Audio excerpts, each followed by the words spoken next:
Good afternoon, ladies and gentlemen, and I welcome all of you to the second segment of these revised 2024 quickie readings, and we cut to Chris's psyche. Now, the important things to detail, especially about what goes into these, is that we've learned a lot about what Chris thinks physically and mentally, not just about himself, but about other people. But you also want to talk about the method behind his madness.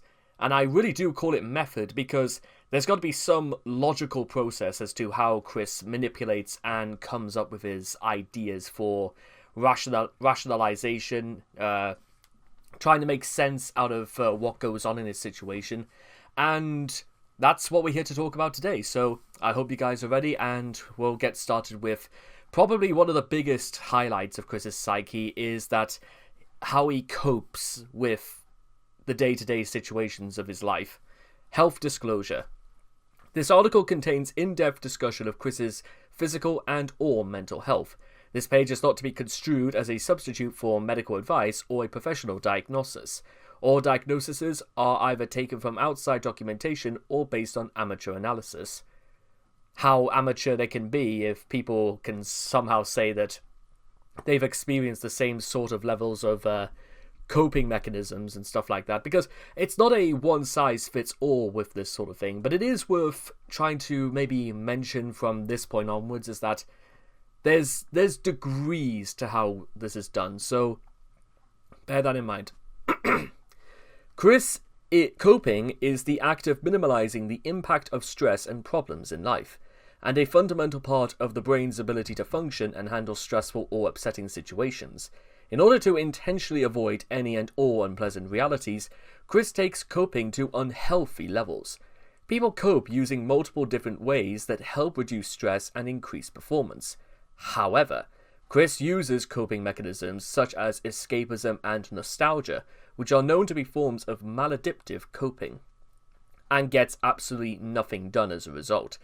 Chris can easily be considered the king of escapism, as he does everything he can to avoid dealing with the harsh realities of his life.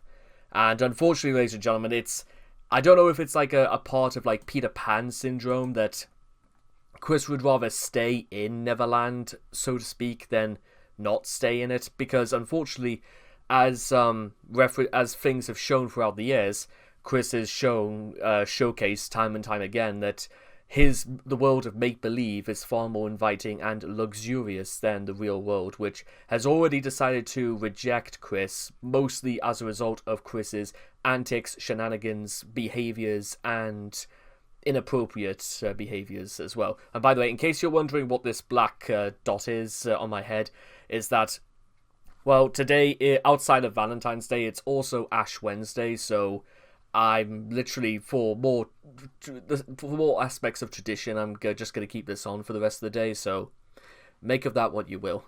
And don't be surprised if this appears in more than one video, it's just how I cope with this heavy schedule. Anyway, so what we're showcasing here, ladies and gentlemen, is one of Twilight Sparkle's secret shipfic folder cards, and Chris made one of these called Psychic Type Talk, in which how he has to sort of confide in Magi-chan, Mewtwo, and Sylvana, and thinking that the only people that the only things that can actually relate to Chris's struggle are those of his own creation. So this is more just a regurgitated talking point in order to rationalize that what Chris is feeling, the things he has done, are justifiable as well as okay. And bear in mind, win this goal with Magi-chan and Sylvana as they ship together with accidentally or in a chain. During the months with Idea Guy, before the disbanding of Quickville's Psychic Squad, the psychic Pokemon in the Psychic Tower above the Quickville Police Department came down with a mental virus that ailed them for a while.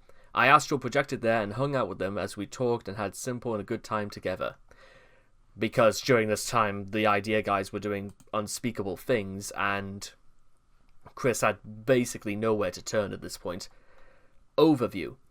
Most people cope with stress using a variety of methods, including, but not limited to, meditating, talking with friends, sleeping, eating, or playing video games.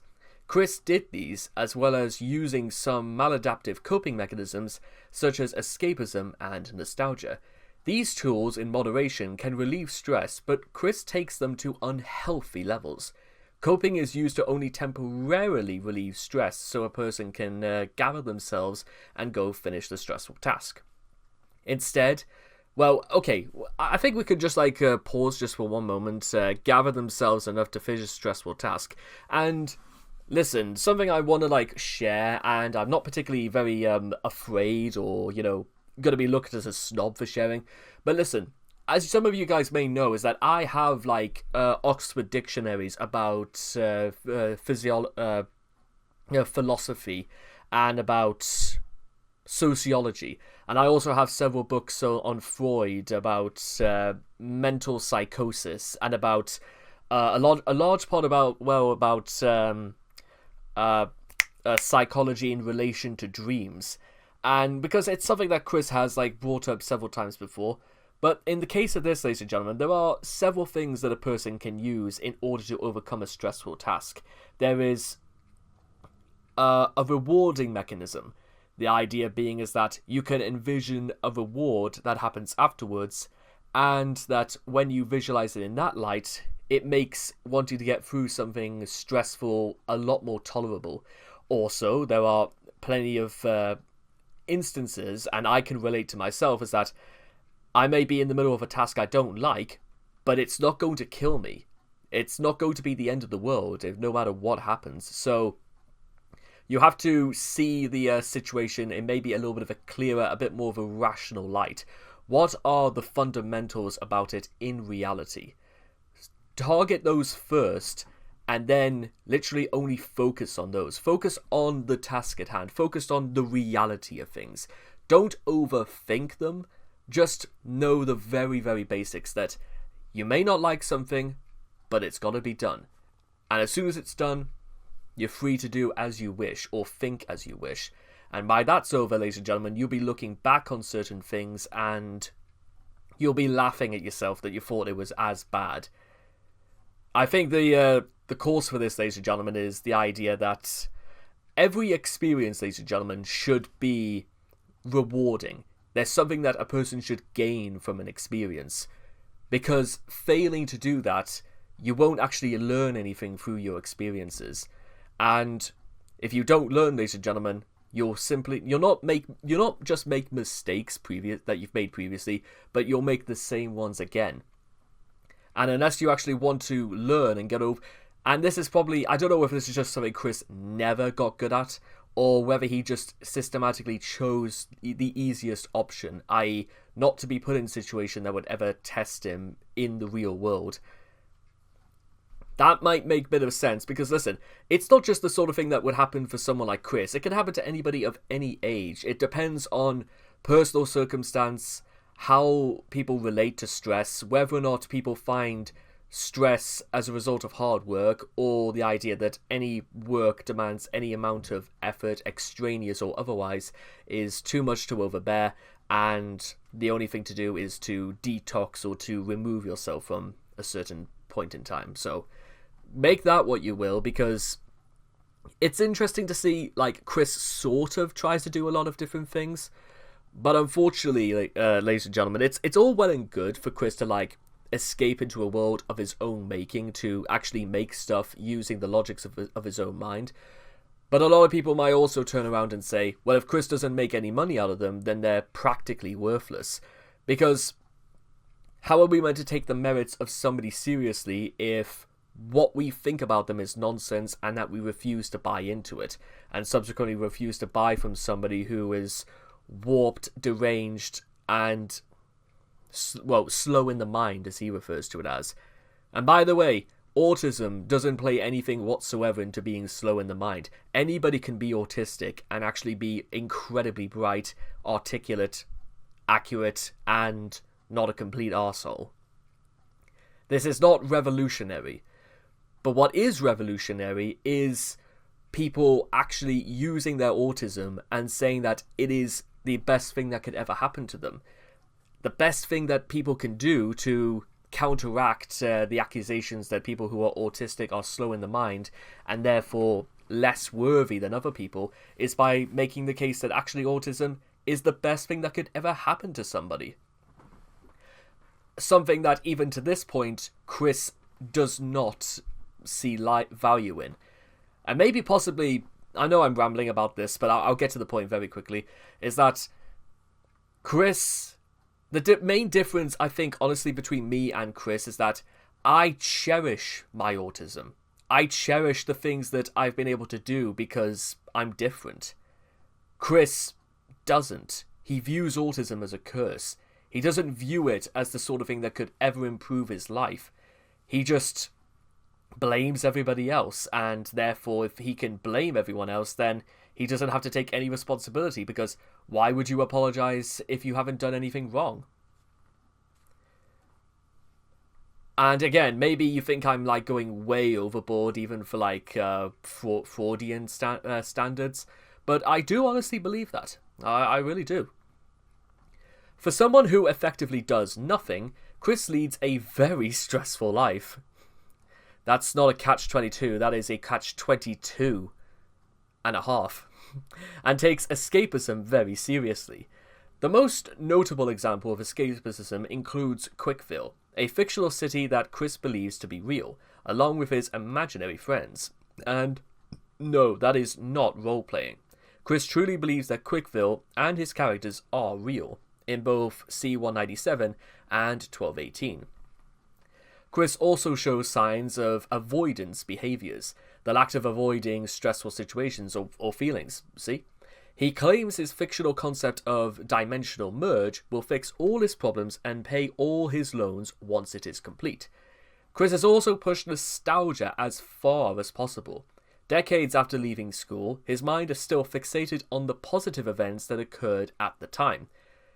And again, this is where I bring the aspects of like different perspectives and also different opportunities into light.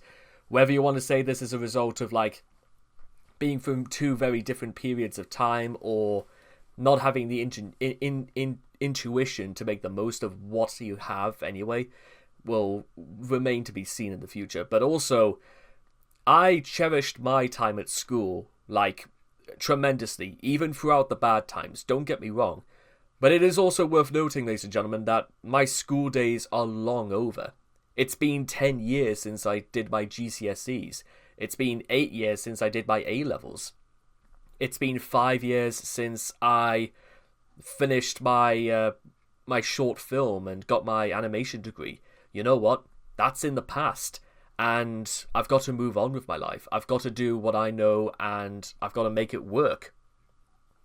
So, and bear in mind, with all that being said, I actually really do feel like my life is actually starting to begin properly. And that I can actually put the past into the past. But I always must remember what I've learned from them. Because, as I said before, if we go into experiences and we're not grateful for what we've learned, then we're going to just doomed to repeat our cycle over and over again. Something Chris is guilty of 100%. Recently, Chris bought a school desk, probably to help relive the Galpal-filled days. Or maybe it was just something so he could actually work in his mountains of junk and toys. Chris dusting himself off. Not a euphemism, by the way. In the years and months prior to September 2011, Chris displayed some degree of being able to move on and away from traumatic events in his life. He'd simply try to throw the events in question to one side before becoming engrossed in whichever new sweetheart or troll crossed his field of vision. Following the death of his father, however, Chris has lost this coping mechanism. After a protracted period of grieving, Chris instead began using maladaptive coping methods, excluding flouncing and death threats, that gradually evolved into the current state over the ensuing 8 to 9 years, among which are escapism, astral projection and the dimensional merge, rationalization, I can't go to BabsCon because of COVID-19 so it must be part of the merge, disassociation and safety behaviors such as spiritual possession and sensitization, i.e. flipping out over blocks on Twitter resulting in the soft exile. Nostalgia. We're going to be covering like a large article about nostalgia later, but the main principles are these. Like many people, Chris has a strong sense of nostalgia for past events. Unlike many people, Chris has used nostalgia as a crutch, and prefers to retreat into his rose-tinted view of the past instead of confronting issues facing him in the present day. Death threats. Something that, okay, so you may be thinking it's a little bit, possible to agree with Chris, even for people who are less fortunate than ourselves, and that might be the only way to get into a cycle where they can enjoy their life one way or another. You be the judge on that, because everyone's sense of nostalgia is going to be rose-tinted, and depending on what shade of rose you're looking for, it may not be for the best, or it may not be as good as you remember. Death threats. Something, however, that's a little bit harder to justify. In fact, no, it's not justifiable at all. One of Chris's most vociferous coping mechanisms, and one that, alongside flouncing, predates the newer examples. Chris genuinely believes that wishing death on people is a valid coping mechanism / response to stressful situations.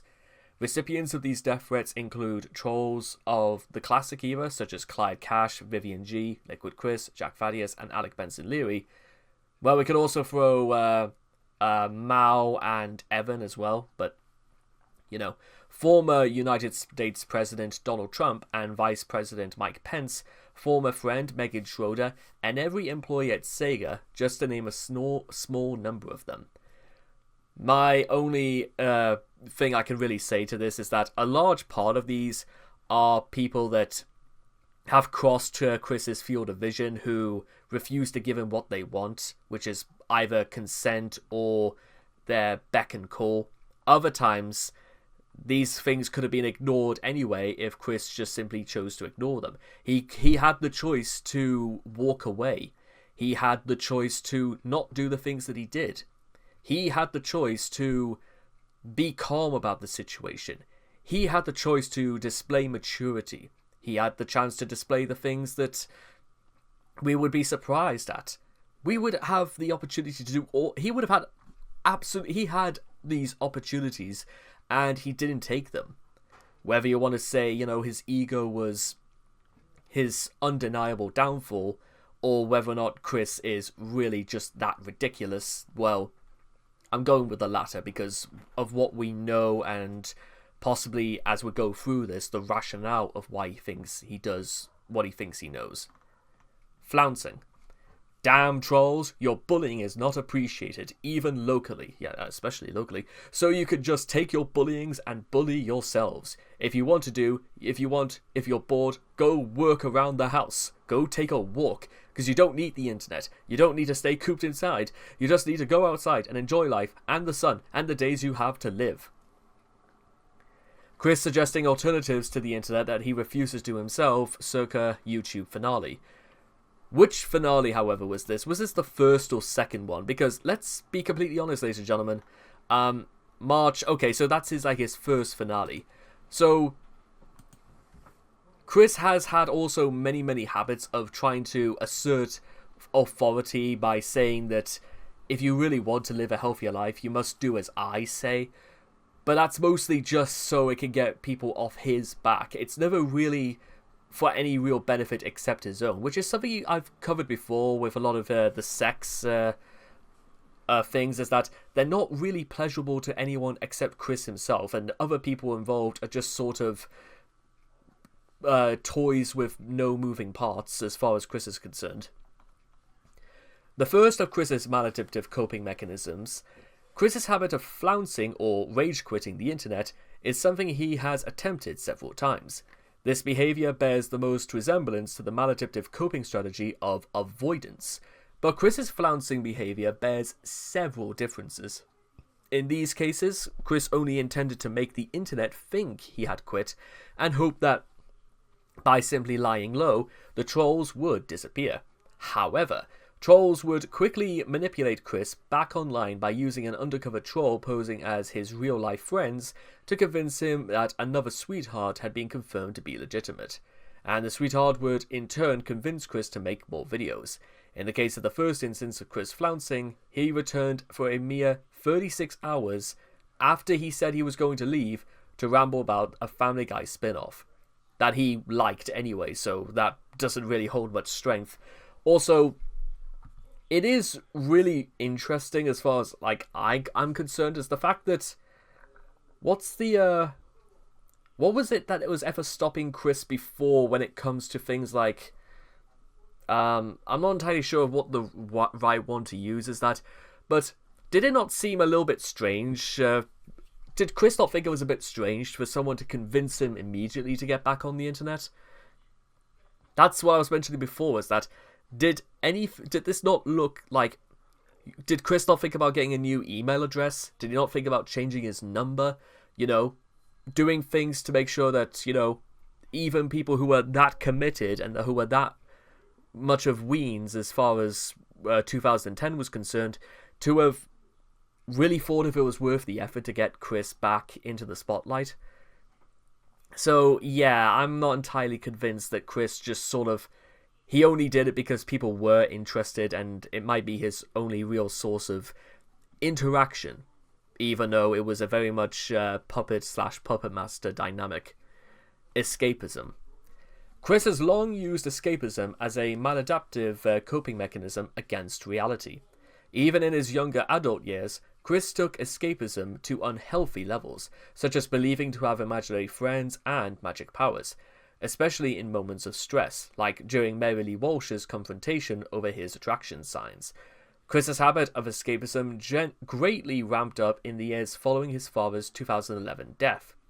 By 2017, he was invested further in trying to learn psychic powers and believed that imaginary friends like Magic-chan were tangible and dancing with him at the 2017 BronyCon. Once again, I can't just straight up say whether or not Chris was like that far off the deep end that he thought, yeah, why not? Or rather, if it's just sort of, it was inevitable that these things were going to be coming out into the open. In late 2017, the Idea Guys exploited Chris's habit of escapism to brainwash their beliefs over his fantasy world, followed by a parade of copycats. As a result of their manipulation and even the attempts by the guard dogs to repair some of the damage that the Idea Guys had dealt to Chris's psyche, Chris opted to retreat further into the wreckage of his imagination, and the fantasies associated it, now believing in concepts such as polyamorous marriage, the dimensional merge, and the CPU goddesses. The only thing I kind of also wanted to add, ladies and gentlemen, in terms of this is that some of you may be remembering about the video that Chris posted immediately when he came home from BronyCon, and how he was like talking to one pony called Flufflepuff, and he just seemed to emboss a lot of mannerisms you would expect from a child more than anything. And I'm not entirely sure if I did like part, that was like part of part 56, and I talked for like nearly 10 minutes about how, whether you want to say it's a result of, you know, his autism or his lack of treatment, or just what 10 years at that point of degeneration and of unchecked mental psychosis would do to a person. But a lot of these things probably need to get their own videos in their own right, so we'll continue. Role-playing. Chris has a history of role-playing. He role-played in front of Mary Lee Walsh as Sonichu and read out a speech for her. In a phone sex conversation, Chris role-played as Sonichu for sexual pleasure. In the 2010s and beyond, he role-played to escape reality. His first escapist roleplay was of Uzume Tanobushi at the beginning of the Idea Guys saga. Uzume, by the way, was a character from the Hyperdimension Neptunia video game V2 Victory Generation or something like that. I have that. I do have that. In fact, actually, to be honest,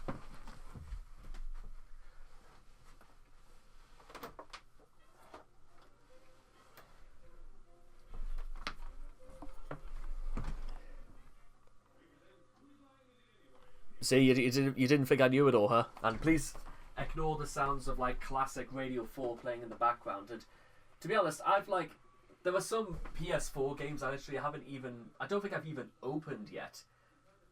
Was what was the only problem about getting a PS4 when I was just starting college, but... Ah well, what can you do? He also uses his sock puppet account, Magi-chan, for role-playing as Magi-chan. How Magi-chan types without a body is something only Emmanuel would know, or the god giving bear. He started to roleplay as Sonichu from the 15th of April 2020. He claimed to be possessed since the 31st of March 2020. And as you might suspect, it was a coping mechanism for the cancellation of BabsCon. On the 19th of April 2020, Chris appeared on a live stream where he asked the host to refer to him as Sonichu in Chris's body. Which is just strange, to be honest, because...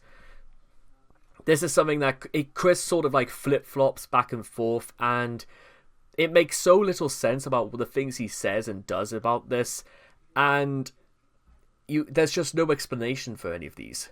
It sounds like Chris basically talking to himself and going mad just for the sake of entertainment.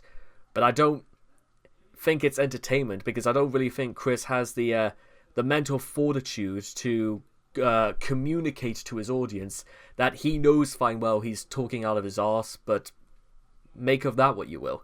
I'm gonna have to learn how to stop saying that as well. And by the way, for what they're worth, these are just dates and the rationales about why Chris was role-playing as them. To give a speech to the extreme, sexy time with a 90... This is during Blue Spike. Part of being brainwashed. Chris doing it of his own volition. By the way, Chris repeatedly signed his name on the Chris Chan Sonichu on court documents relating to his March 2018 trespassing charge, despite it not being his legal name, though no action was taken by court staff on the matter. I don't know if courts... well, I imagine they probably would. Revisions might have been made to the law about giving false information since 2018, but we'll wait and see about that. It might vary from state to state, but there you are. Despite it not being his... okay, here we go. And then Magi-chan, when he was on... he was pseudo-interacting with Jacob Sockness. And then, of course, it goes to...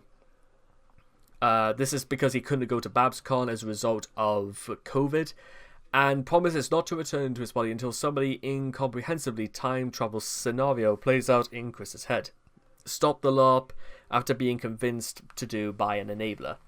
Then, when it came to Mewtwo, he was white knighting himself on Twitter, and then finally he roleplayed as Jesus Christ whilst he was sitting in prison over charges of incest.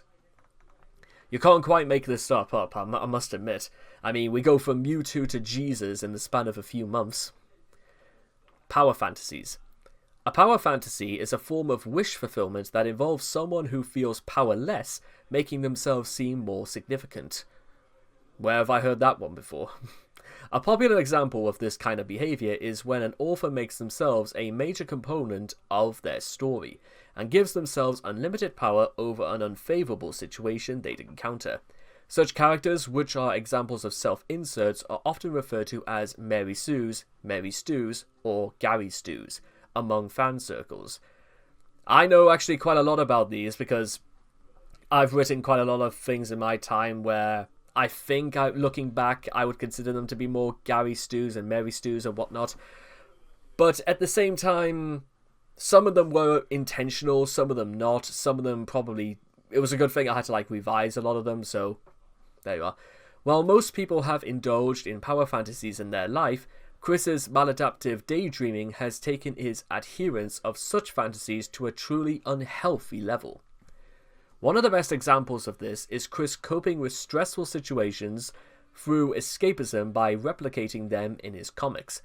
Chris's comics have served as an outlet to form a narrative centered around a stressful event, instead making everything work out as he would have wanted.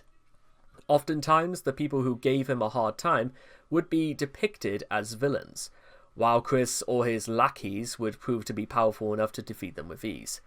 Chris originally centered these comics around his love child, Sonichu, where he would showcase his many adventures and overcome various bad guys.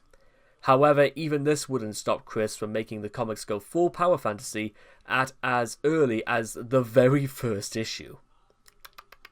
From issue 2 onwards, bear in mind the first issue of Sonic 2 is issue 0, so you have to go, this is the third issue, I don't make sense of any of this.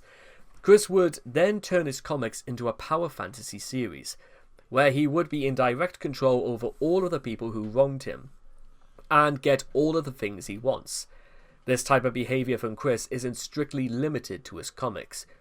Though what I will say about power fantasies is that actually creating a narrative, a story in a comic centered around the idea of it being an intentional power fantasy in every sense of the word is not exactly a bad idea in theory. It would have only been slightly less and it wouldn't be even as interesting as it is if it wasn't for the fact it was so directly related to the author in question. I think which to be honest might be the only way you could really make these things interesting, but by that point it's almost exclusively about the writer himself and not actually about their work. Something that, to be honest, is a reflection of Chris in every sense of the word anyway. So, New Age methods. Chris has also been utilizing several New Age concepts and beliefs in order to avoid reality and the stress caused by it, including, but not limited to, listening to subliminal frequency hypnosis videos. Okay, I apologize for the slight disturbance in the system, so here we go. Listening to subliminal hypnosis videos, LARPing as his OCs, and meditation. Upon recently, he has been using ways of body swapping with a number of his OCs, including Magi-Chan, Mewtwo, and most famously, Sonichu. This is a tactic Chris uses in order to escape or get away from the stresses of life and the internet in which he creates. But how he does this is quite confusing, yet idiotic. Apparently he takes on the OC's role and inadvertently swaps minds and bodies with the said OC in the sister dimension of C-197, which gives him a break in order to reevaluate his current situation. To him, he thinks it works, but it is not subtle in the slightest, and when he has been active on social media platforms like Twitter or Facebook, there have been times when Christorians have noticed minor hints to his normal mannerisms. Just about the closest way you could call to Chris being normal, but there you are. Such as his way of speech or downright forgetting he's in Sonichu's body. It happens in times when Chris is feeling overwhelmed, where he almost metaphorically retracts into his delusional shell from the world, and there have been times where he has done this for long periods of time, the longest being nearly a whole year. For him, it's a normal method he has developed for blocking out the world, but others see it as an unhealthy way to avoid life's problems, instead of facing them head-on like the rest of the world does, while also falling back on what his mad ravings of the merge being coming, and justifying his ideals of using this way of coping. It is by far one of the most crazed mental acts that people have seen in a long time. During the jail saga, and this is when Chris was manipulating people to think he was Jesus through calls and letters. In the wake of Chris's incestuous relationship with his mother, he was sent to jail where he is currently awaiting trial.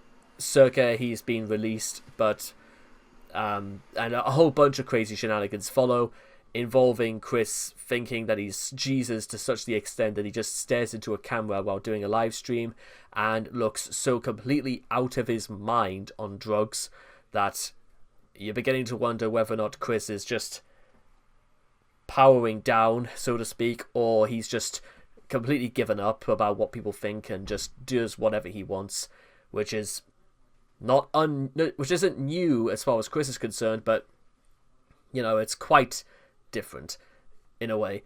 Being away from similar surroundings like his home, toys, and mother for months, he doubled down on his coping, taking his evolving messiah complex to its ultimate conclusion. He crafted a new fantasy of being Jesus Christ, role-playing as the religious figure in multiple jail communications. He also continued his fantasies of living out the life of a cartoon hero, interacting with imaginary friends and battling the forces of evil. I'm really doing well, very well. I'm literally fighting a whole bunch of demons and villains and everything. And I'm defending the cities, saving the world multiple times, and answering prayers and all that. Phew, I'm definitely not lazy. You gotta love how Chris just felt the need. I think M.K's trying to call me and stuff like that, but yeah, Chris trying to convince people he's not lazy is the sort of thing that, well, your guess is as good as mine as well as it works, because, again, just because Chris says he isn't, doesn't mean he actually is, so take that with a grain of salt. And that, ladies and gentlemen, is going to do it as far as Chris and his coping mechanisms go. Because Chris seems to think that he can solve all his problems by either just ignoring them, dealing with them by being passive-aggressive, or just straight up trying to cut all communications from the world from any semblance, including the absolute failures of his own life, he thinks that just pretending to be someone else is going to cure all his immediate problems, or whatever Chris technically wants at the moment. So, I hope you guys have learned something from this, and I cannot wait to see all of you guys again in the next video. Take care, and bye-bye for now. Hello again, ladies and gentlemen, and I welcome all of you back to another Chris Chan quickie reading, and not necessarily quick in the conventional sense, because, well, as we are going through Chris's psyche as far as these discussions are going, it's interesting to know of certain, conclusions I think some people have made in regards to the way Chris treats himself and will treat others. So, whether you want to say this is just a result of Chris being a dick to people just because he thinks it's funny, or if this is a part of something a bit darker, I think it's more the latter and it's a little bit more complex. But we'll be able to draw some more conclusions as this series goes on. So, Chris and manipulation. For every trolling saga, there was a bunch of stuff happening in the background. Chris's reactions on YouTube were highly inflated by troll girlfriends whispering shit to him behind the scenes. Oh Chris, you're not just gonna take that, are you? Chris, I need a man who can stand up for himself, not just a little wuss. It takes quite a bit to whip Chris up into a frenzy, and it's hard to keep it going. Mostly manipulated by Chris's laziness, vindictiveness, selfishness, self-immobilization, the electric hedgehog defensive state, etc., etc. This is the man in the pickle suit, Marvin, on how trolls manipulated Chris into performing in many of his rage videos. And that's a little bit shockingly accurate, unfortunately. I like the person who even did this. He did a good job. Something like 90% of what Chris to make the videos he did was never made public. Oh. According to Marvin. Manipulation, well, that's true because quite a lot of it did get leaked by, guess who else? The people that he sent the videos to. Manipulation is a psychological tactic aimed at taking advantage of someone in order for them to perform a specific action. This has been a key technique used by Chris's trolls, his enablers, and his own mother. Don't believe me? Well, look at that, and you're about to see for yourselves. Behind the scenes of trolling. Trolling is necessary for Chris to be as funny as everyone expects him to be. People don't like to hear this because they want to believe Chris is a crazy free-ring circus of fun 24/7. But he's really not. He's got his moments, but he's a phenomenon that now needs to be curated if you want to experience the old-school trolling days. Yeah, I literally, when the stuff about the incest calls began regarding Chris, it was a little bit believing that this was not just the work of Clyde Cash. So if you really wanted to do back in the earlier days, you just make up something about one of his Solitude characters apparently being a bank manager or something like that, and Chris will fly off the handle about some ways to make this work, blah blah blah. One of Chris's former trolls, the man in the pickle suit, has often posted on Kiwi Farms describing how trolls manipulated Chris behind the scenes. Hundreds of hours worth of calls between Chris and the trolls took place, much of it never released. Information was also omitted on the Quickie, which several trolls were members of. To paint a funnier picture of the Chris, a side effect of which has created a skewed impression of him to fans. Trolls would intentionally obscure their true identities, even from each other. and many would even change core details to further confuse those who seek to dox them. For example, Clyde Cash was originally meant to be a plain but successful Asian American guy, but this image was later replaced with a Guido stereotype, and everyone went along with it. In the background calls, people would plant ideas in Chris's head and goad him into making videos. One such example is Twin Falling Towers, a 2009 video in which Chris invoked the 9/11 tragedy to diss Clyde Cash. The man in the pickle suit described how the trolls talked to Chris behind the scenes to get him to make...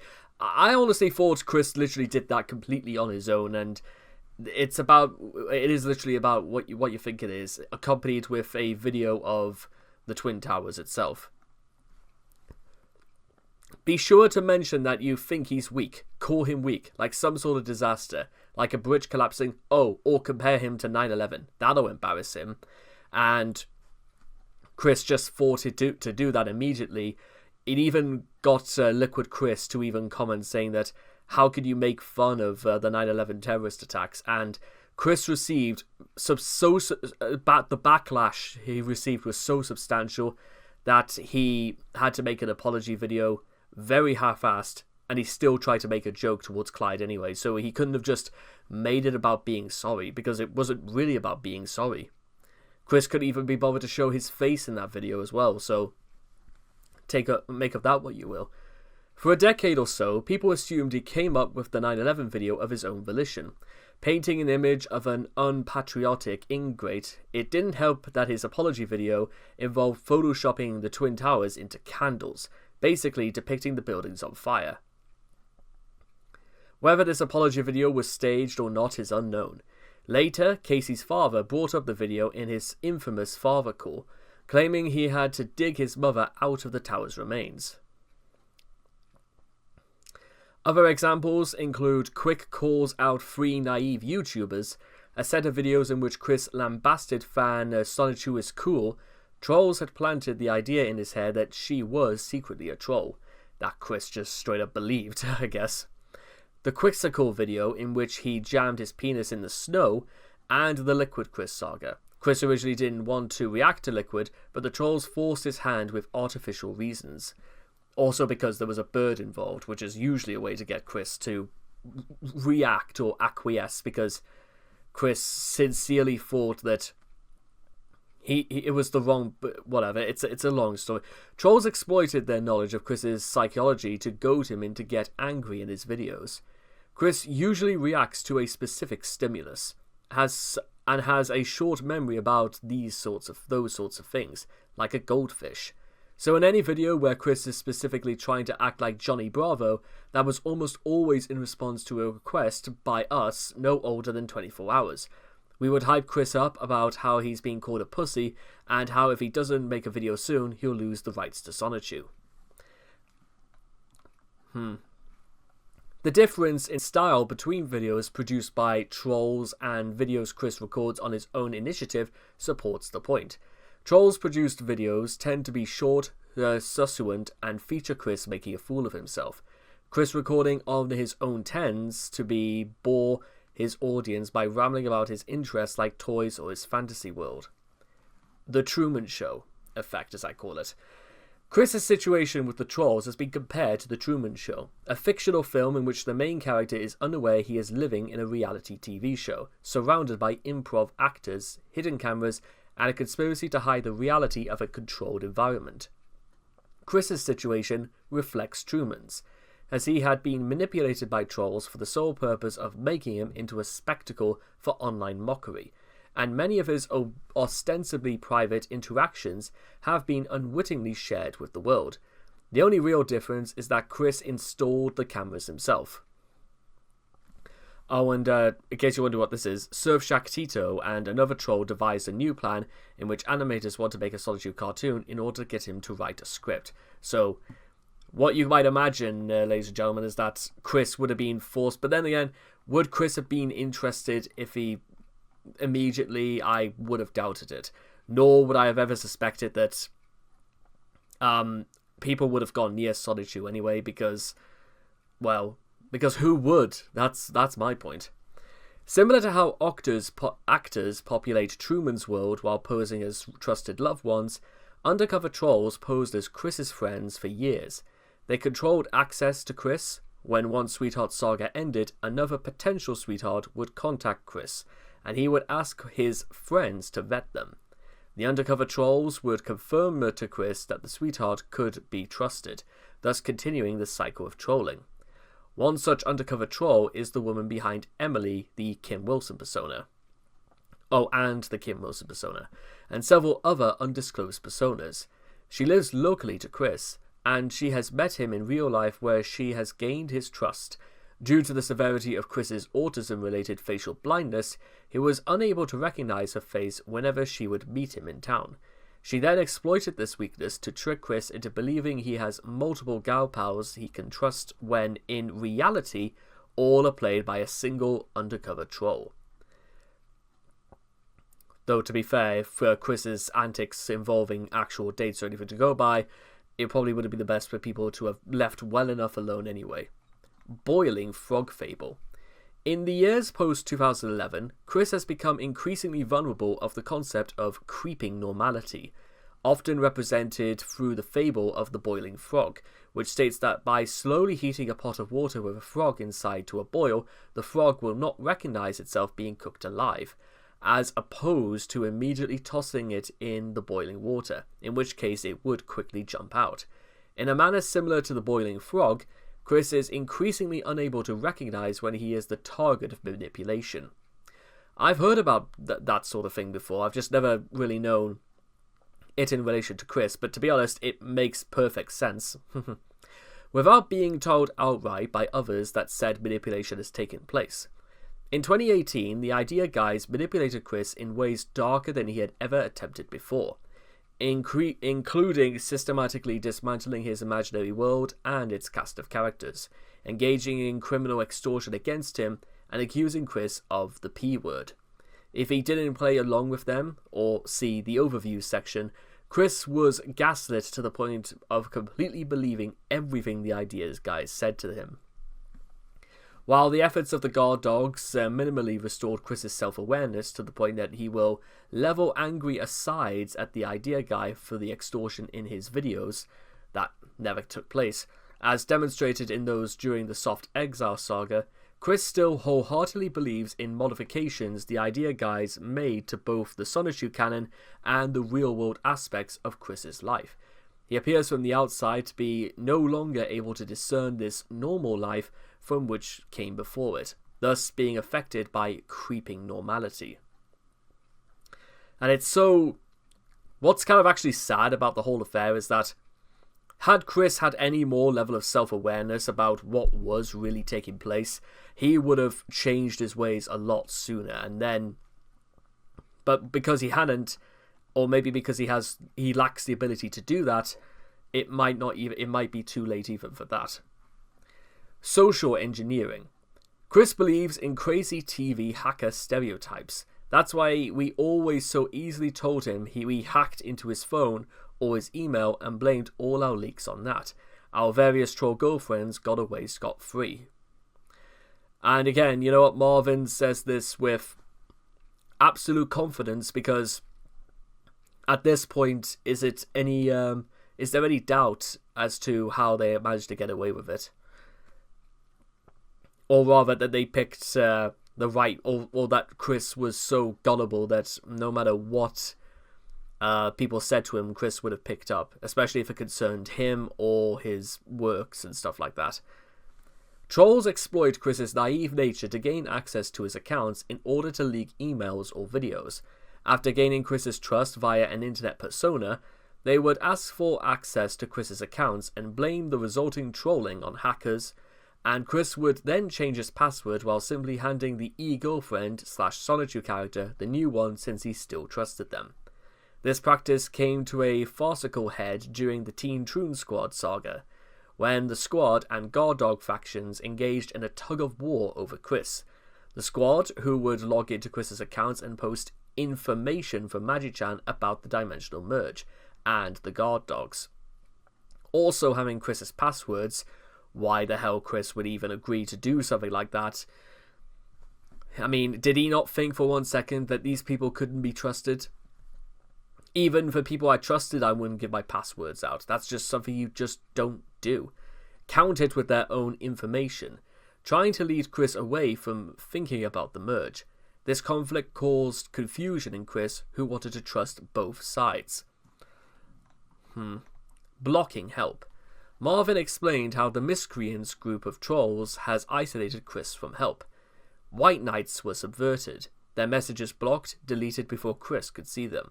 If they got through, trolls would leak their conversations with Chris and accuse the helper of being the culprit. Trolls had a vice-like grip on Chris, and that only loosened when they willingly gave up when Bob died. But even if the conversion of who is or isn't a troll comes up with Chris, he's still not playing on level ground. Someone accuses Julie of being a troll, Julie says she's not a troll, who should Chris pick?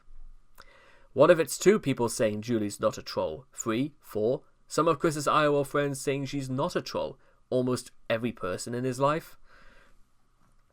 When people try to help Chris, he's not knowledgeable, throwing that help away. He cannot identify help.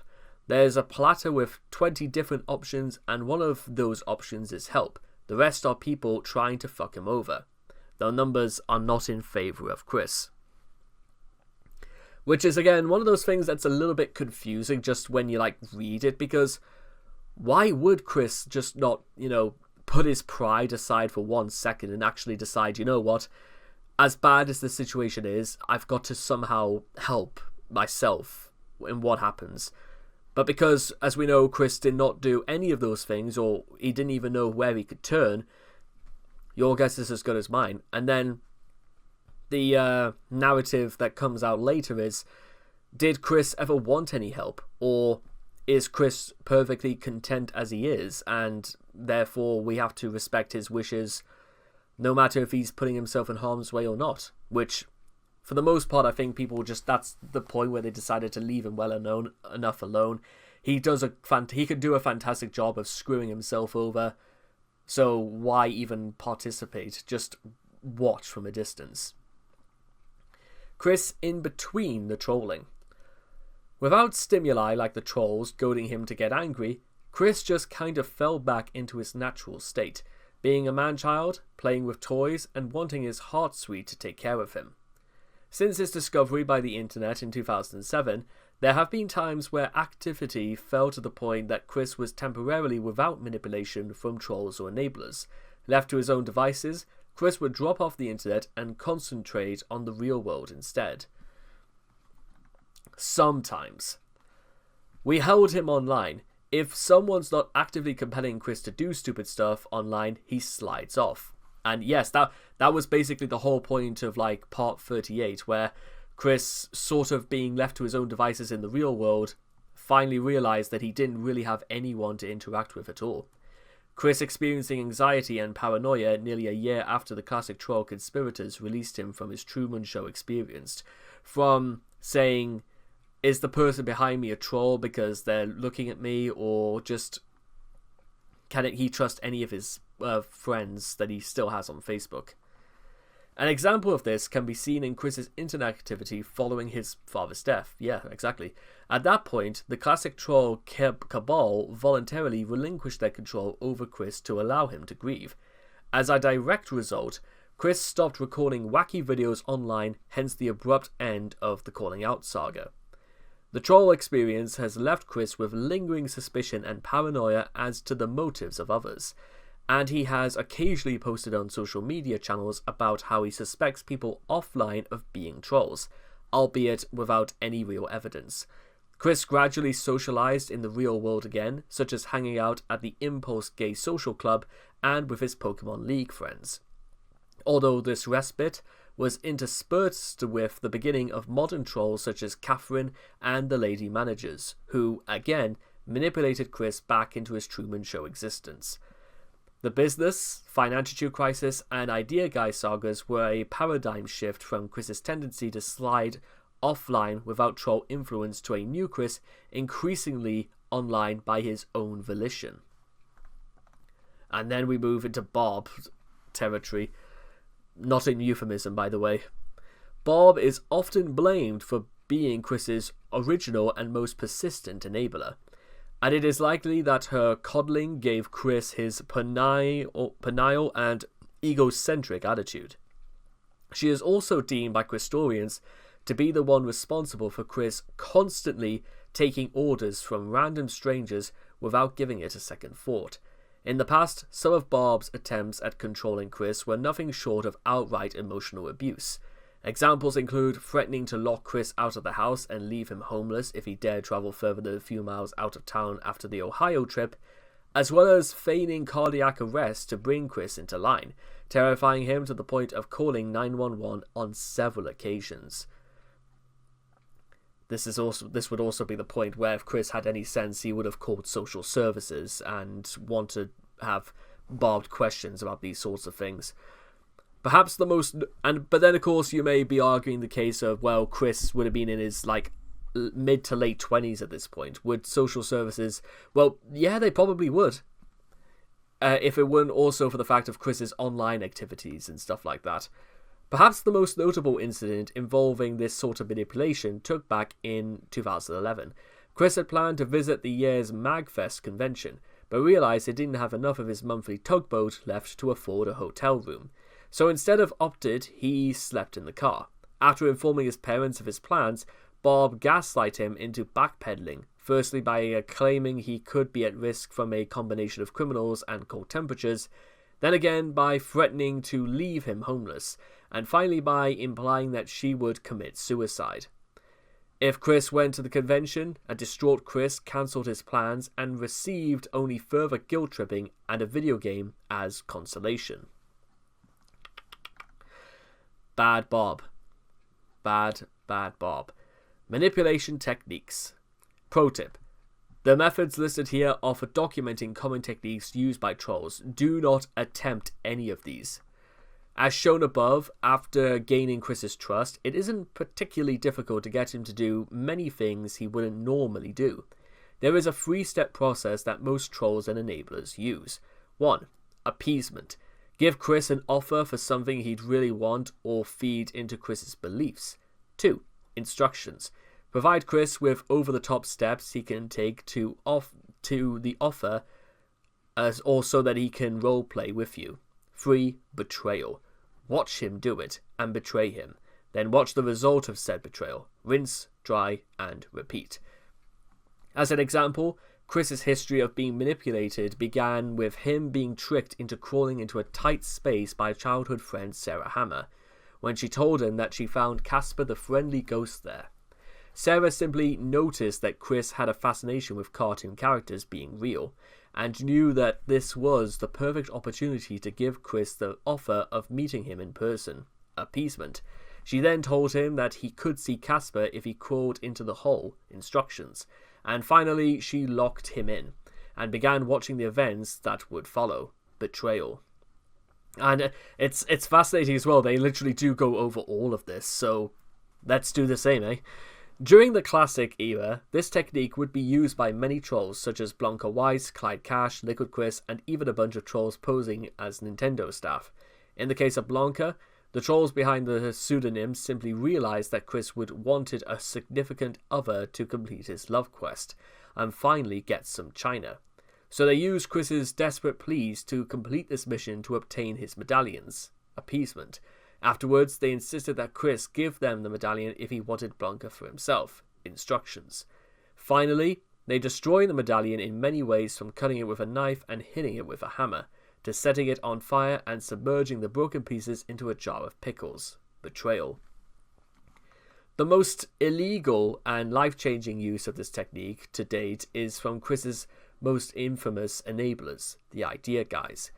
After a long string of supernatural beliefs and creepy behaviours being displayed from Chris during his comeback, a troll by the name of Joshua Wise noticed his complete lack of self-awareness, and wanted to see how deep the rabbit hole would go. Wise would then appeal to many of Chris's fantasies by role-playing as several of his characters. Appeasement. Afterwards, he tasked him to do a number of nonsensical tasks, such as having him lick a drawing of Maggie-chan's penis on a wall and having him destroy a Christmas tree, telling him it was Nazi merchandise. instructions. The betrayal part of this would come from the proposed humiliation that Chris would subject himself to, even after he was doxxed and shut down for a while, along with several others, would use this technique repeatedly until they went as far as extorting large sums of money from him and falsely reporting him to the FBI for being the P word, among other things, betrayal. A less common means that people have found to manipulate him is through the same process but in reverse. This method is a favourite among his mother.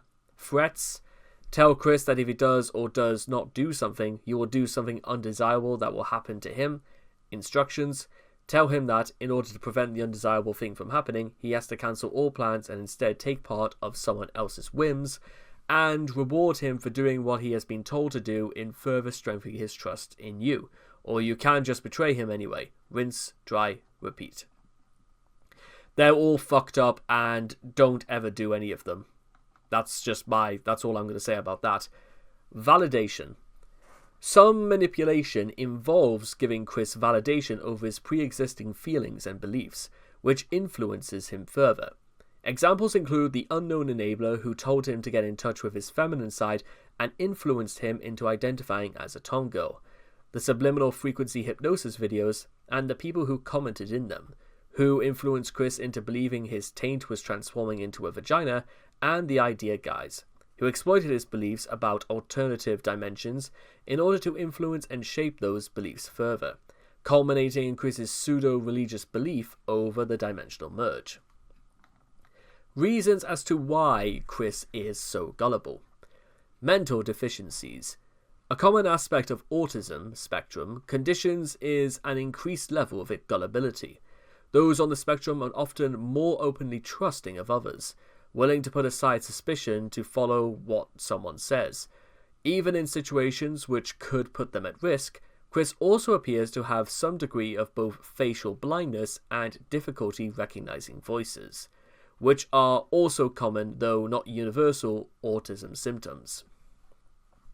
Sad but true. Chris has been fooled by numerous personas operated by the same person. An example of this is Chris wholeheartedly believing the person behind the Jack Thaddeus persona in the Calling Out saga to be Ahuvia Harrell, even though the two neither sounded nor looked alike, as well as Chris believing Kim Wilson to be a different person from Emily, even though the latter presented herself to Chris as the former on several occasions, and Chris did not pick this up one bit. Even in face-to-face meetings where Chris should have been able to tell the difference, he had not been experiencing this impaired recognition. Furthermore, Julie was a 13-year-old boy using an obvious falsetto voice, yet Chris believed her to sound 100% female, even when the actor forgot to mask his voice. Enablers and lack of independence. Chris isn't very independent. He relies on the government and his mother to pay the bills, and still ends up in debt. While he has made real-life friends in the past, the Idea Guy saga led him to alienate them in mid-2018. Nowadays, he prefers to surround himself with online enablers and play into his every escapist fantasy, in turn gaining his trust. Chris's dependence on other people, especially his enablers, has actually made him more susceptible or being manipulated, as all of his trust is simply put into them without any second thoughts. He is also highly susceptible to peer pressure and fitting in with others' opinions. Chris's gullible, overly trusting nature and desire for contact means that he has often been drawn to consider others friends, even if they're acquaintances, at best, or simply attempting to get close for malicious reasons at worst. Even though he would often curse and even wish death on trolls, in recorded voice chats with them, he would often appear to be quite receptive and active in such conversations, as long as the others did not cross the hurtful truth level, in which case he would become hostile in return. From an outsider's perspective, Chris's isolation has also resulted in him making vulnerable to manipulation techniques, as a result of his attempts at seeking out people beyond the horde-choked halls of 14 Branch Lane Court. His lack of self-awareness. Chris lacks self-awareness and a sense of boundaries. Whether for himself or for others, he has no filter, a trait which he calls honesty. He will tell you embarrassing private matters when you first meet him, including his former virginity, his story about how pink eye gave him differently coloured eyes, and even his tendency to soil himself. Once someone gains his trust, he will reveal even more personal information, sometimes literally just on a whim, most of which an average person wouldn't even reveal to a psychologist. Trolls collate the information and leak it to the public, where it ends up on forums, YouTube videos, and, well, like this one, and this fine wiki. This lack of self-awareness may also be another symptom of his autism. Usually this manifests as generally innocuous things, like being unable to regulate the volume of one's voice to match the social setting, or being unable to recognize non-verbal social cues when communicating with other people. In more severe cases like Chris, however, his lack of social awareness can come across as tone deaf at best, or a threat to one's safety at worst. Normally, this lack of self-awareness in a social sense can be minimalized or outright cured with the proper resources, e.g. special education and the right therapist, but we all know how well that turned out. Not very well. His self-entitlement. Another massive flaw that makes Chris easy to manipulate is his egotism. Something we'll be able to discuss a lot more in detail when it comes to Chris and his ego, because it is so inflamed that it's going to burn down his house again. And resulting entitlement. So long as he takes a procedure or simply whines about it long enough. Many of the cases where he had been manipulated involved the manipulator noticing this fundamental character flaw and therefore bribing him with gifts and promises of self-fulfillment. The bribes could be anything from promises of romance to a video game publishing deal. As long as it's something Chris wants, trolls will use it as bait. However, this also has a tendency to backfire, as Chris always believes he is entitled to more and will take a gift and then turn around and ask for another. So yeah, you play into it, and it plays into more like of a sense of his like I said, his lack of self-awareness and playing into things that he will want, and you just goad him like, you know, the old donkey and carrot technique, and that's how you goad Chris into just doing things that he knows fine well he probably shouldn't. It's so easy to do, but yeah. General short-sightedness. Chris repeatedly falls victim to the super straight effect, where someone will provide a quick rebuttal to a point and lose ground to the wider argument. In super straight's case, they inevitably corroborated the claims that trans women are women by creating a separate sexuality than straight for those who aren't attracted to them. Likewise, Chris will regularly talk himself into various corners by agreeing to various outlandish claims merely because he was pressured to accept certain points as fact to continue the conversation. This is how you can get him to finally admit Liquid's true and honest name is Chris and not Jeff, then Chris Chandler, then Kristen Weston Chandler. But he was given that name and not renamed by an animatronic bear, and so on, theoretically, forever. And so that actually concludes Chris's article on manipulation.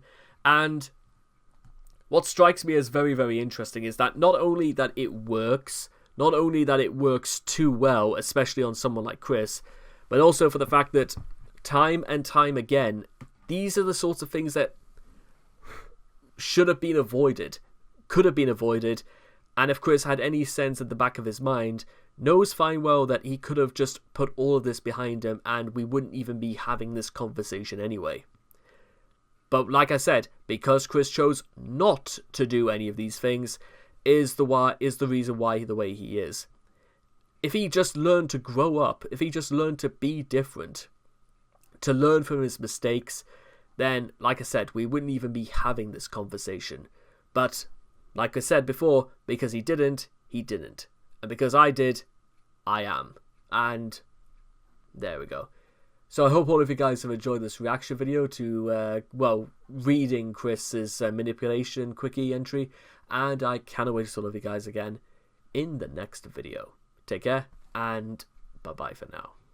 Continue through Chris and his psyche and psychosis, if I'm being completely honest about these articles, but we move on, as now we have to discuss Chris and his conflicting ideas about mental health care, because as we sort of discussed a little bit previously, a lot of Chris's sense of self-care seemed to only amount to people telling him that he can do no wrong and therefore it's going to make him feel good about himself.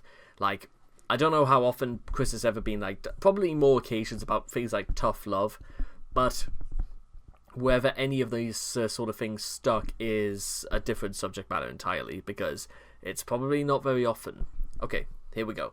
First of all, the article is out of date, so I apologize in advance because it means that there might be some things that might be inaccurate and we might have to like play the game of fill in the spaces.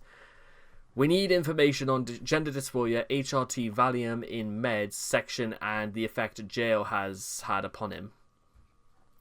Probably, we'll try our best with some of these. Chris, in 2008, my current church can help me a lot better than any professional because God and Jesus supports them as well. That's already flying off the handles into unhinged territory right there. And then 2018, I am only going to say this once for those who may think me as delusional, crazy, or shit like that. I am not delusional, crazy, or anything of the sort. I have my own magic powers that I am still learning about for myself, from my family and allies. I've already talked to a psychiatrist and therapist years ago, so any new such meetings would be a very moot point. Yeah, that just about says it all right there, but let's keep going.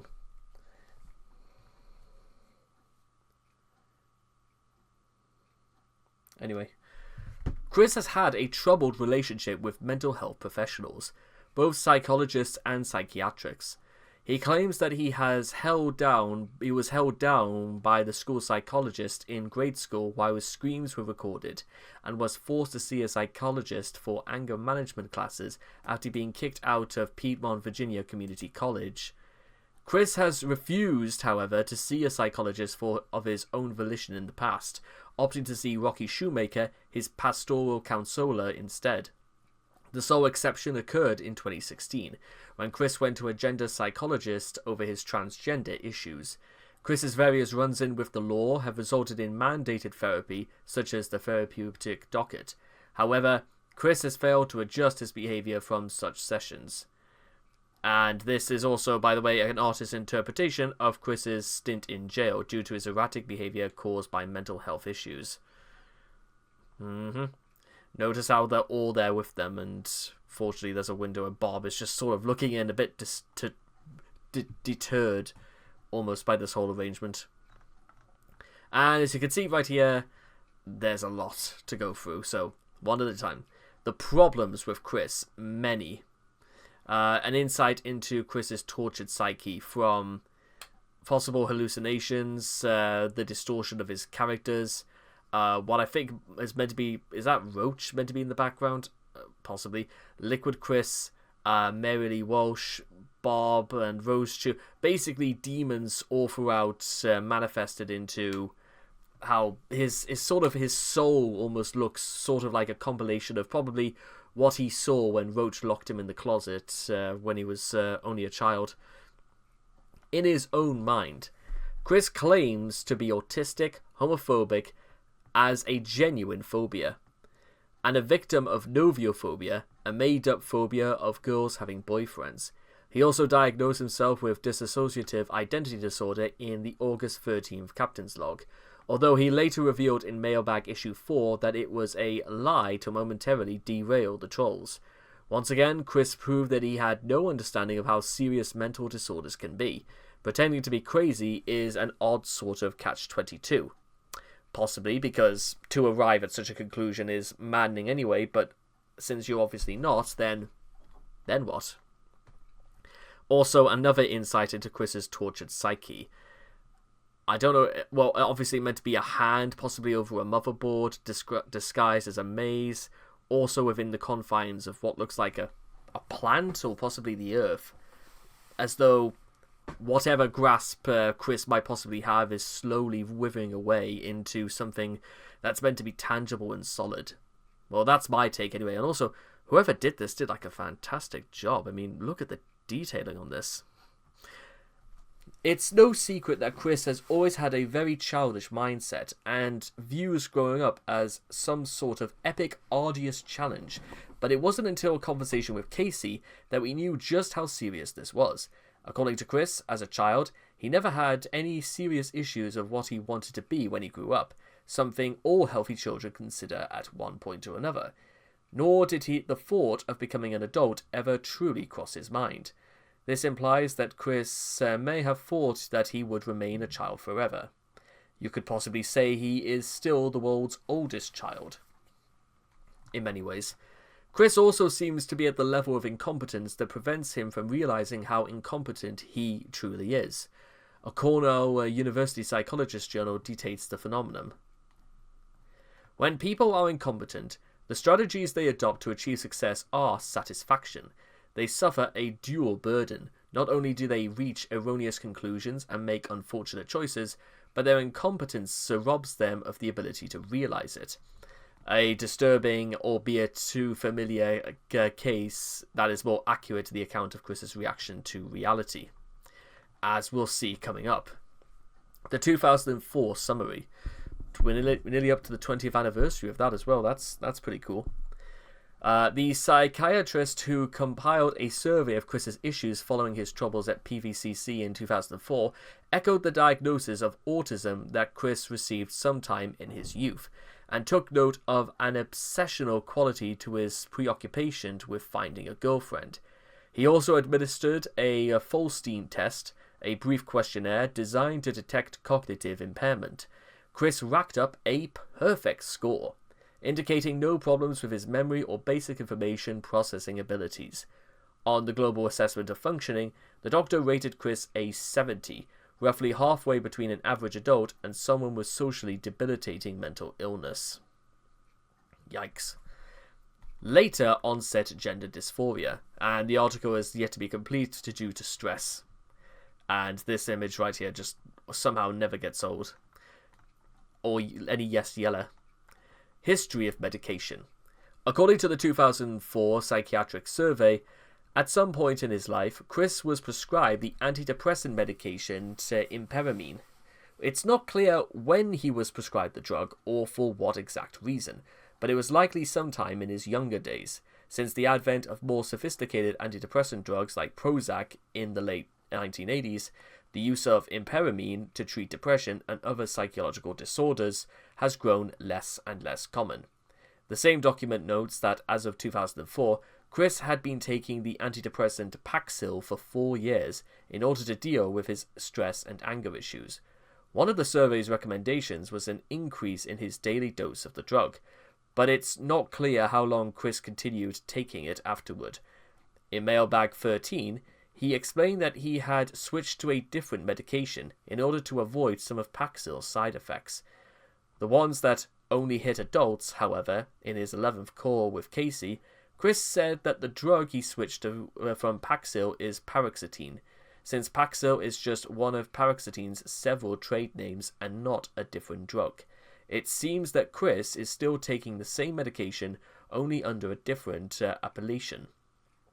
Chris didn't specify what side effects Paxil caused him, but his language suggests some sort of sexual dysfunction. Paxil may have been making it difficult for Chris to achieve orgasm. If his current antidepressant is still paroxetine, or at least another SSRI, then it might explain why it took him around 20 minutes in order to climax when he cybered with Julie. Though, again, the less said about that, probably the better. Another of Paxil's more notable side effects is the potential for substantial weight gain, which couldn't have mixed well with Chris's diet and sedentary lifestyle. Past instances of professional help, or lack thereof. One of the most frustrating elements of Chris in his adamant refusal to take help from any source, in the aftermath of his suspension from the PVCC, his evaluators repeatedly recorded further counselling and psychiatric treatment, but Chris and his parents refused. It seems that Bob thinks that the world of mental health has evolved past the turn of the century treatment of straitjackets and lobotomies. The only thing close to therapy that Chris has ever had was a compulsory anger management class, and we all know how much good that did. Not very much. About the only authority figure he listened to was Rocky Shoemaker, his pastoral counsellor. He claimed that he had no need for psychotherapy because his pastor is better at helping him than anyone. You know, years of training and experience in helping people with psychiatric problems. Chris and Rocky, however, parted ways in around 2011, meaning that probably Chris was roaming around completely unchecked for years. He's shown repeated disregard for the authority of health professionals. There's a shock. It is suspected that, even if Chris received professional help, he would disregard most of it and undermine their therapy. It seems Chris only acknowledges his personal flaws if they get him pity or to demonstrate that he's beaten them already. Things we know fine well he won't do, and things he's proved that have not happened anyway. So again, that's a pretty moot point in itself. Notice how often Chris claims to have won the battle over autism, only to fall back on, "I have autism," as an excuse. Similarly, he wrote Nintendo Power magazine to tell them he conquered his noviophobia, only to say later that his fear came back like a boomerang. Regardless of how blatantly stupid his actions are, regardless of how often trolls, including a 13-year-old boy and con artists such as the Idea Guys, trick him into doing horrible, horrible things, regardless of how any mental health worker worth their salt would pin Chris down like a butterfly to get a chance to crack open his impenetrable shell of fail, Chris will carry on as usual, justifying away everything that they would inconvenience him in the slightest. Chris has no problem telling other people to seek professional help. However, in the mailbag, he has occasionally responded to his detractors with retorts like, "Go see a psychiatrist." Funnily enough, were Chris to ever see a psychoanalyst, he or she would probably see this as a classic Freudian projection. And in case, by the way, for those who are at all concerned about what a Freudian projection was, it is essentially where feelings are directed towards the self and displaced towards other people. So it's one of the most common defense mechanisms that the human psyche can produce. Unfortunately, for the case of Chris, he seems to have taken this one further, in which everything is everybody else's fault, and the only accountability he will take is when he has actually done something credible and people aren't just taking the piss with him. Nathaniel Green Elementary School. When Chris attended NGES, there was an incident where he was supposedly restrained or molested, depending on whom you talk to. It has been claimed by Bob that they wanted to send Chris to an institution. What they meant was likely a place where Chris could see professionals who could work with Chris's problems, as opposed to teachers who deal with more normal students. What Bob probably thought is he would be sent to a nut house. Either way, something that could have done some good in his early development, that just did not happen. Mary Lee Walsh. Although not a mental health professional herself, Walsh has experience at dealing with a large body of students and their individual problems. She also has written a book on coping with college life. Despite her advanced knowledge and experience, Chris chose the better path of cursing her and putting her low on his scale of respect. Psychiatric papers. Following his outburst towards Mary Lee Walsh, Chris was sent to a psychiatrist for evaluation. The resulting papers easily showed a number of things, most of which can easily be told by trolls themselves. Another interesting thing is that, despite the encouragement to follow up on this, Chris's parents refused to on the account of insurance problems. or they didn't want to ensure that Chris could have been mistaken as someone who was drastically sick and needed serious attention. The documents note that at some point, Chris received psychiatric evaluation at the Center for Learning Potential in Mount Sidney, Virginia, a small town in northeast Augusta County that's 50 miles west of his Ruckersville home. They don't say when this took place, but given the location of the center, it was likely either during his elementary school years or sometime after the Chandlers moved back to Charlottesville in the summer of 2000. Anger management and the shrink. Following his encounter with Mary Lee Walsh, he was ordered to take anger management classes. The only thing that seemed to arise from it were complaints that he had to pay to see a professional, and, well, he still can't control his anger. There's very little information about his anger management classes as it occurred during his pre-ED days, and is only mentioned in a few old documents of Chris that have surfaced. He's never really talked about it since, and it's never come up in comics or videos. I don't think it's the sort of thing Chris would want to get into if he was doing, let's say, I don't know, his memoirs or something like that. Rocky Shoemaker.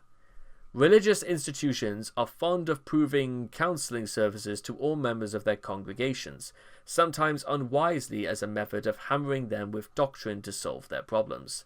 Sometimes beneficially by giving them a person to talk to for free and referring them to a real professional if necessary.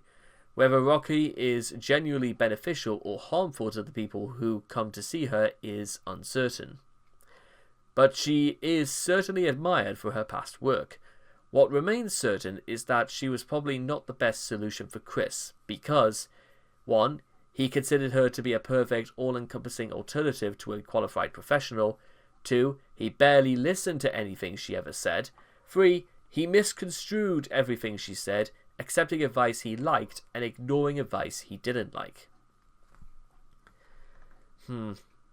She told him about his past habits being unacceptable, but Chris remained as determined as ever to be a total idiot, even after just refusing to listen to somebody that he said he trusted. Although she put a stop to trolling plans, his behavior remained very much the same. She also told him it would be a good idea to stop posting videos on YouTube, since they only feed the trolls. That hasn't really worked out now, has it? About the only other thing he took away from their sessions is that he can fuck someone before they are married. Okay, but despite the fact that this has only very rarely happened, but there you are. Also, it really says something, again, back on 4chan back in the days. What do you get when you cross a mentally ill loner with a... Okay.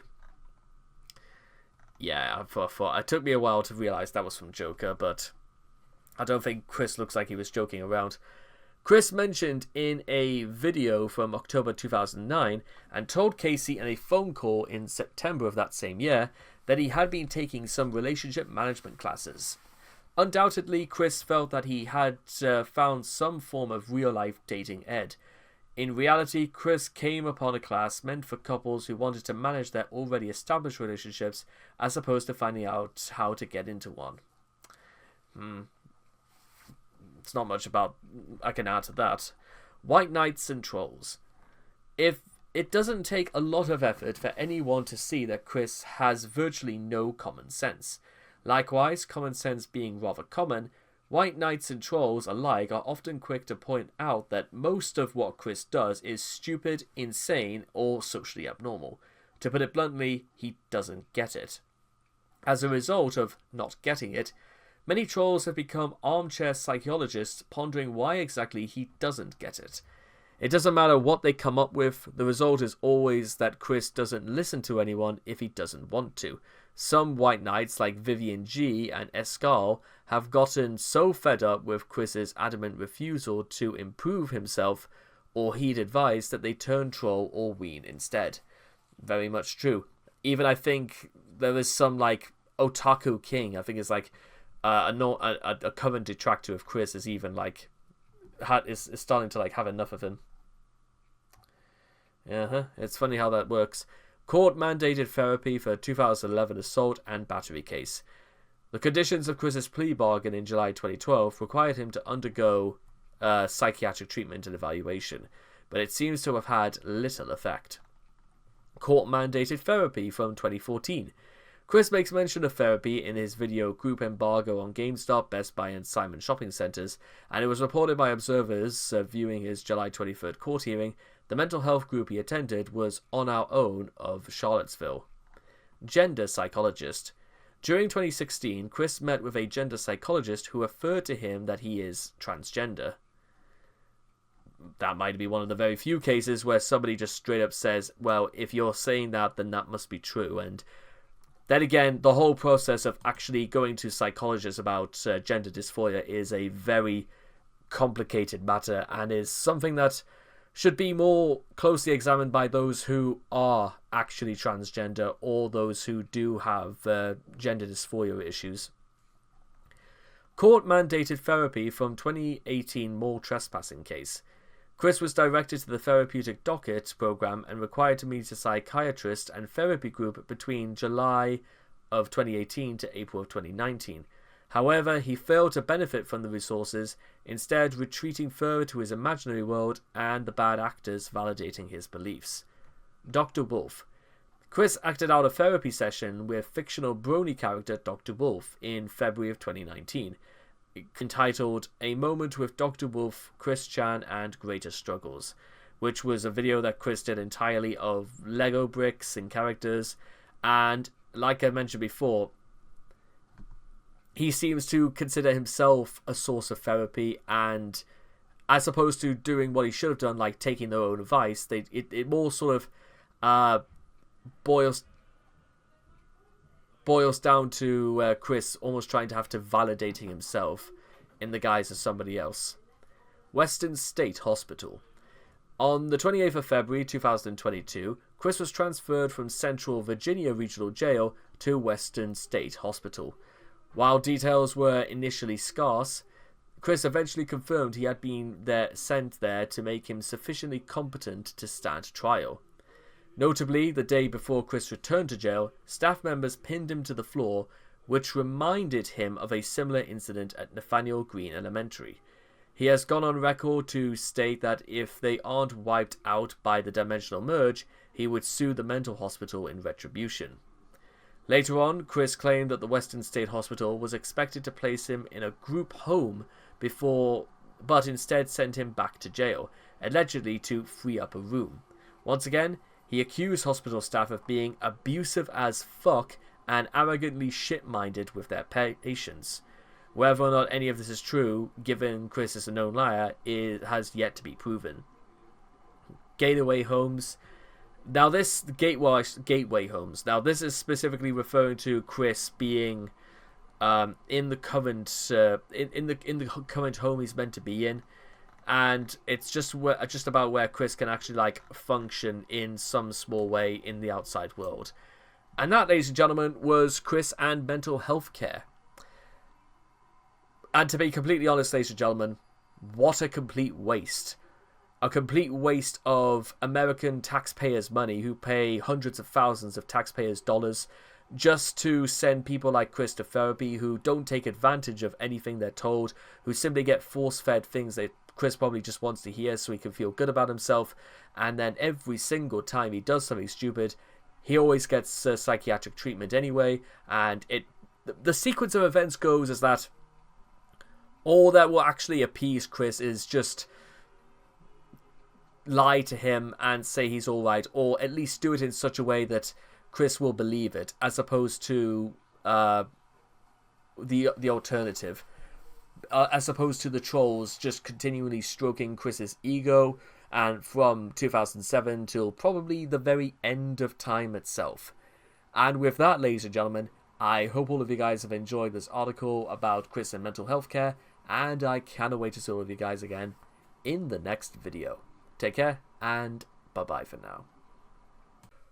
So, curiously enough, welcome back, ladies and gentlemen, and when it comes to, I'm sort of like just leaping straight into this a bit, Chris and nostalgia. Now, nostalgia is, as you might actually, to be honest, it's a little bit of a part of Chris's persona in many ways, because his rhetoric, his bullshit, and his propaganda are sort of things you would almost see akin to pre-1950s America. And yet, for some strange reason, Chris seems to think carrying a lot of these rhetorics, and whether it's mostly influenced by his parents or how he thinks that, people... But then again, that doesn't really play into probably today's article, because one thing that sort of links these two a little bit is that when Chris was growing up in the 1980s, it probably was a very different world, a very exciting and nuanced age, and goodness knows what he must have thought of the future, or specifically his future, but we'll get into that. And so, that is where our story begins. Incomplete due to stress, even though some might say the majority of the work has been done with what Chris has told us about his past. I really miss the good old days, Chris reminiscing on his high school days, back when Chris might have possibly still had a brighter future ahead of him. We know that's not the case, maybe it never was the case, but hell, this young man probably had a dream of some description. Nostalgia is a sentimental longing or wishful affection for the past, typically for periods and or places with happy personal associations. It is associated with a yearning for the past, its personalities and events, particularly for the good old days or childhood events. The foundation of much of what Chris's adult life has been his fixation on is the past, especially for things that have had deep significance to his life, in order to escape from the present, whether it be through cartoons, interacting with past gal pals and sweethearts, or reminiscing past experiences with trolls. Probably nowhere near the latter because, well, for reasons that, once again, I'm never particularly certain of why. Chris seems more fixated on the fact that they were there to coddle him, as well as the fact that they kind of caused a lot of Chris's suffering in many ways, but, well, you be the judge on that. Nostalgia in Chris's life. Although viewed as a mental disease when it was first discovered, I didn't know that, nostalgia in the modern age is seen as a natural, common, positive emotion for escaping the confines of reality. Seeing how difficult it is for Chris to grasp reality as it is in its present state, the way he grasps the past is unimaginably worse. Chris's nostalgia comes from a wide variety of sources. It can be speculated that the main source of Chris's nostalgia in unhealthy amounts is in his stress. At a psychological level, nostalgia is the result of negative feelings and results in the increase of one's positive emotions. It can also be used as a coping mechanism for dealing with whatever stressful situation one may be in.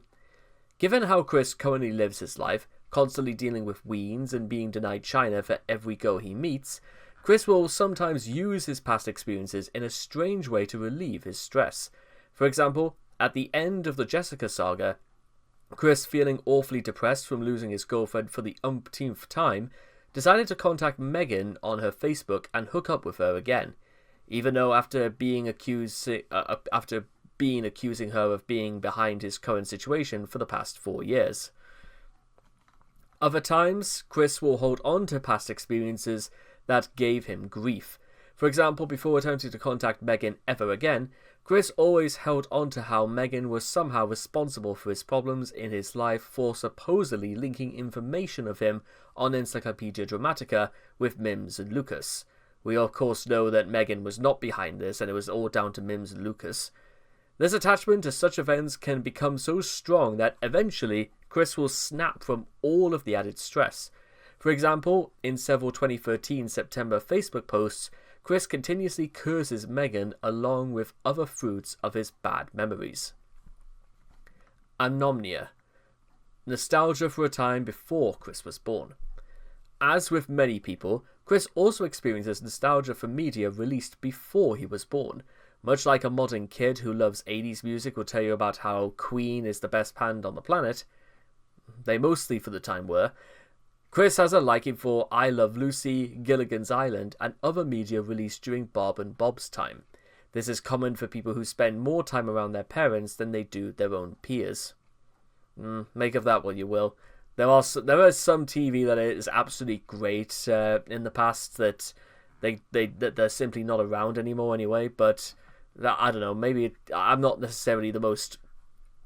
I don't watch a whole lot of TV anyway, so I haven't really watched telly that much for the last 10 years, but again, you be the judge on that. Chris and his childhood. When it comes to nostalgia, people tend to cherish it in order to relive a far simpler time. While this is perfectly normal in most people, Chris's obsession with his past takes this normal aspect of the human psyche and twists it to pathological degrees. Chris reveals in his childhood memories and pursuing childlike fantasies to fill up the stressful parts of his life, purely to ignore them. After getting a bear hug at the 2018 MagFest from a fan who lifted his 212-pound plus body off the ground, Chris commented on the nostalgia he felt, saying, "How did anyone get video or photo of a spinal palm hugging me and lifting me up high after the panel? I would love to have that video to watch over and over." That's creepy enough. I never thought I could ever be lifted up high by anyone since I got too heavy for my parents. I know, he was only 17. Manchester High. Of all the memories Chris holds dear, he seems to be most attached to his years in Manchester High School. It isn't too hard to see why.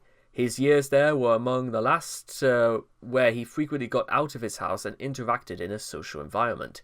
This is best shown with the Green County conspiracy video, the Lego replica, and him wearing the jacket, as shown with the 26th of December 2014 incident. He also purchased a school desk, which he uses as a workstation, allowing him to further transition back to his happiest years.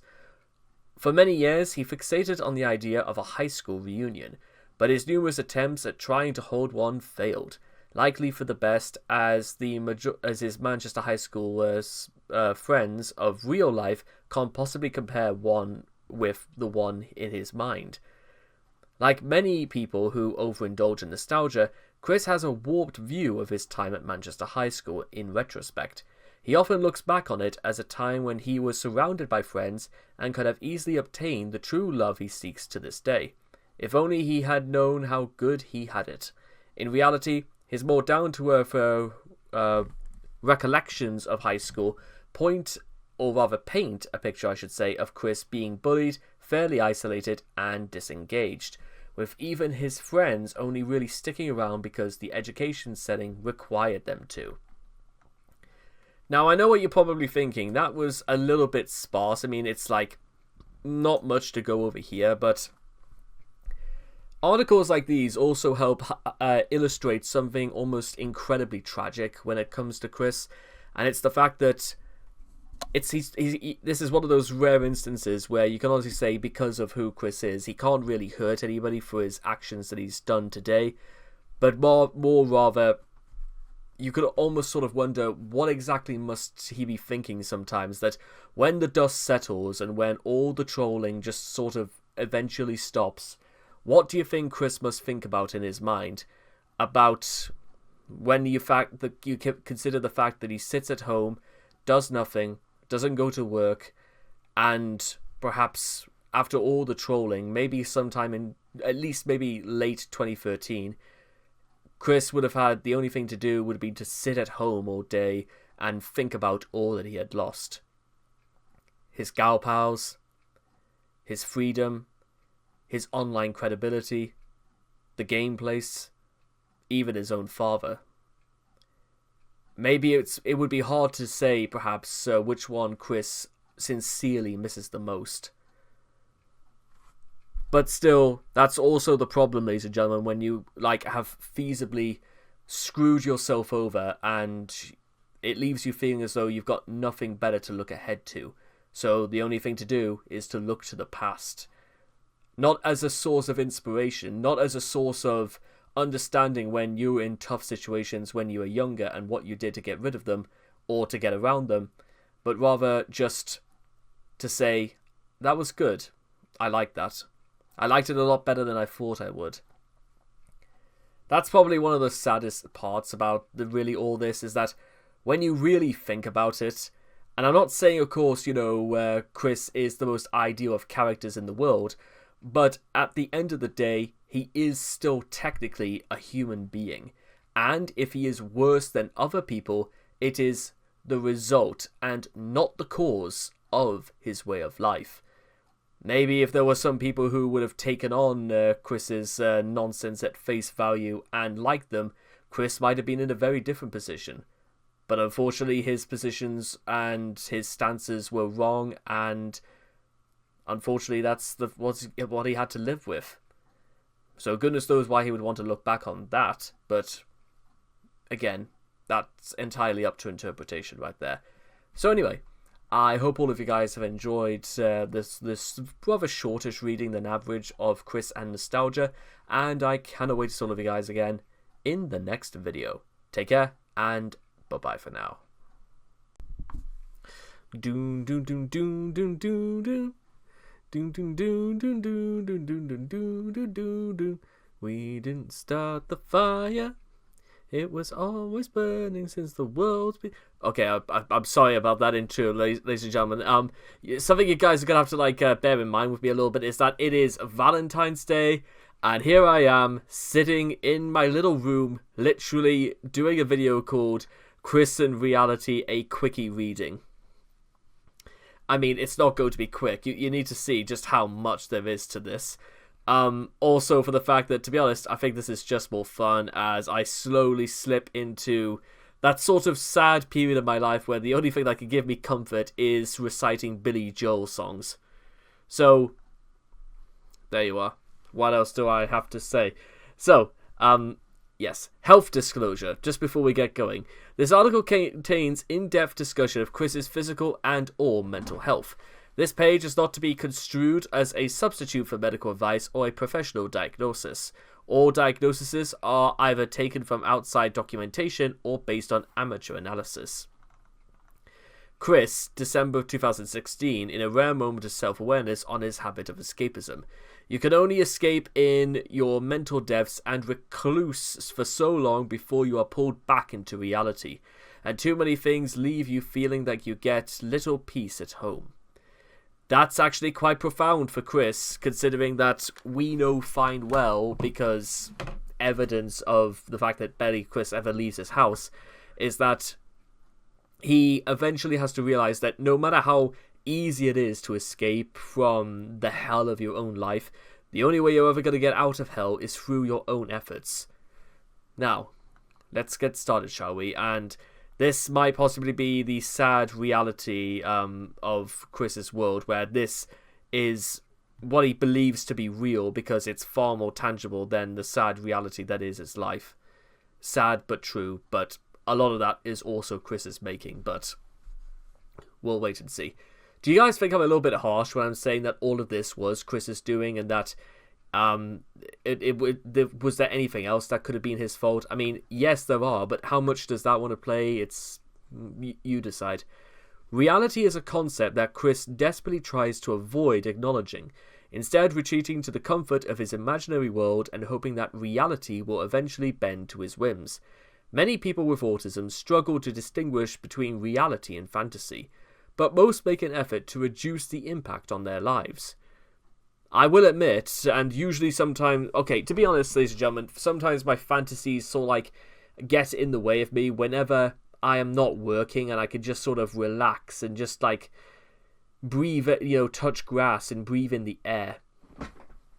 And as fun as it is, sometimes I feel like almost at the stage where I can't really turn it off because I'm trying to make the fantasies into reality, and it needs consideration and planning and effort.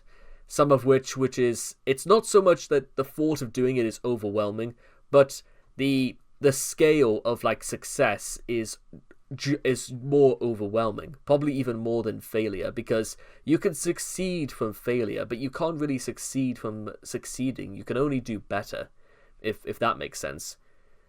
Chris, on the other hand, embraces his realm of fantasy, especially as escapism from stress, life responsibilities, and his bleak future. What little there is, unfortunately, left, I should say. Trapping himself in a feedback loop whereby his real-world life and issues are further neglected while his devotion to his fantasies gets stronger. Notably, Chris believes that Quickville and his imaginary friends are real. Chris has been spotted conversing, interacting, and dancing with them on many occasions, and even believes that he is married to imaginary people.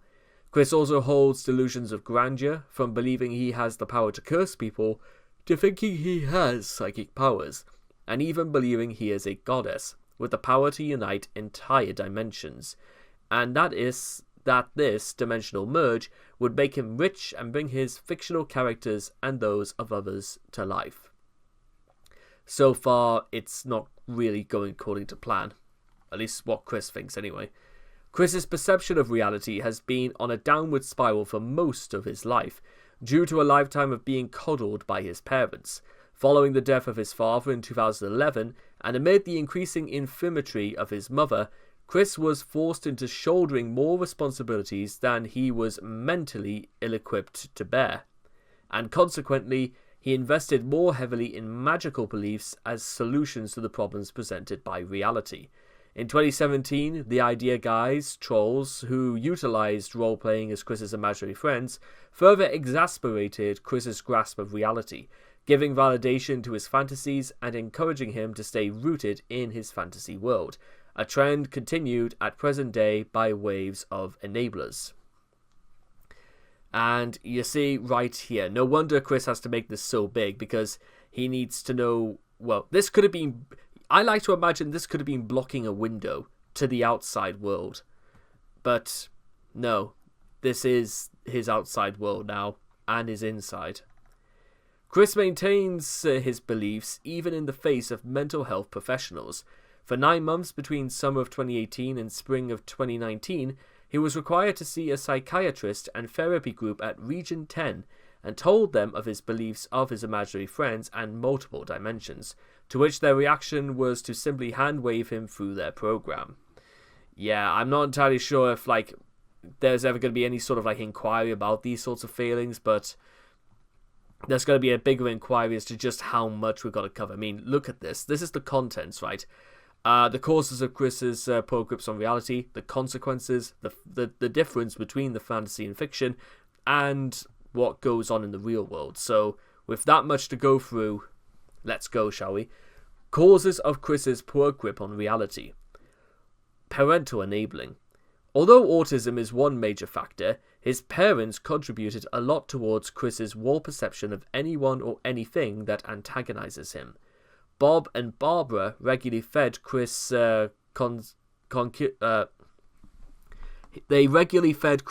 conciliatory platitudes about how he was mistreated out of jealousy, and that special rules exist for the benefit of autistic people.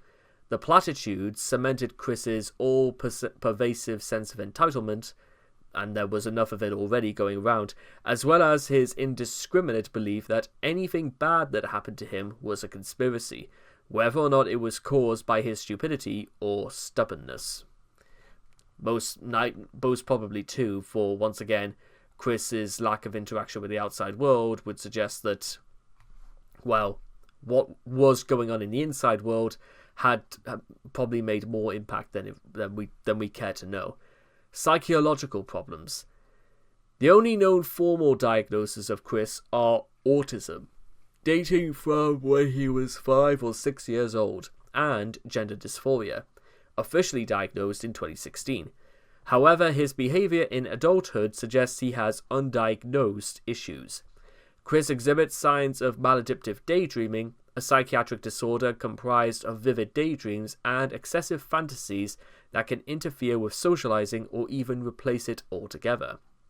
This behavior is observed in Chris with his imaginary friends and Quickville, the dimensional merge, and especially the polyamorous marriage. Maladaptive daydreaming is also associated with pacing and musical stimulation. Eyewitnesses' accounts of Chris, such as The Tale of the Crazy Pacer, mention these behaviors in him. Chris also stated that music from his phone is his method for meditation. Well, if that's what he wants to call it, anyway. Now, we have to move on to the trickier subject of Peter Pan syndrome, which is a pop psychological term to describe those who are immature and refuse to grow up and accept adult responsibilities. Now, once again, ladies and gentlemen, you could make the case it's not so much Chris didn't want to grow up, but simply put, he didn't think he could anymore. Which is actually really disparaging when you think about it, because from what I understand about this is that Chris probably still could, but I think the situation he is in right now is incredibly comforting and comfortable to him. And what sense does it make for someone in Chris's position to give up something comfortable? Not much, I'm afraid. Chris has demonstrated this with his refusal to seek work, instead begging for money or ignoring his debt payments to afford more toys. An eyewitness to one of Chris's debt hearings noted that Chris was trying hard to revert to childhood, based on how he made childish noises during his time in the courtroom and talked back to his mother in a childlike voice. The dimensional merge represents Chris's ultimate desire to hide from adult responsibilities, as he believes it will grant his wildest power fantasies and enable him to continue living like a child. Chris's devotion to rejecting adult life has warped his perception of reality, as he spends all his free time playing make-believe as if it were a religion. A common theory since the dimensional merge saga unfolded is that Chris may have schizophrenia. This is actually something that I firmly believe in, ladies and gentlemen, if for no other reason than Chris exhibits in later years, his mannerisms, his little mini outbursts, sometimes when he tries to look at the camera and his eyes are not looking in the same place, or that he just, even when he's for seconds at a time, he just looks as though he's looking in two different directions. It's either schizophrenia or something more severe, and maybe the term doesn't exist yet. Maybe it's some delayed seizure of some sort. Based on his rantings about his imaginary world, seeming as if he cannot distinguish between reality and fantasy, however, a closer look at Chris's ramblings show that he's capable of discerning the difference, when he chooses to, that is, but couches it in the belief of different dimensions to preserve his escapist fantasies. Unlike a schizophrenic, Chris will distinguish between reality, or as he calls it, 1218, and his fantasy domain named C197. So, it's sort of a looser one, you could say. Damn Dimension 1218's reality limits and shit. Chris's reaction when reality's dimension and his fantasy dimension did not merge as predicted. 1st of January 2019 was meant to be the year. A prime example of him being able to differentiate reality from his escapist fantasies. Though not fully doable on the 1218 side of the dimensional curtain yet, I am able to draw up a water-to-wine conversion and vice versa. Yes, Chris. So, in case you're thinking that Chris's Jesus complex didn't come about any sooner, well, there's your answer. Chris showing he is aware he doesn't have superpowers in reality. Also, unlike a schizophrenic, Chris's fantasies do not involve paranoia or hallucinations and are entirely self-serving.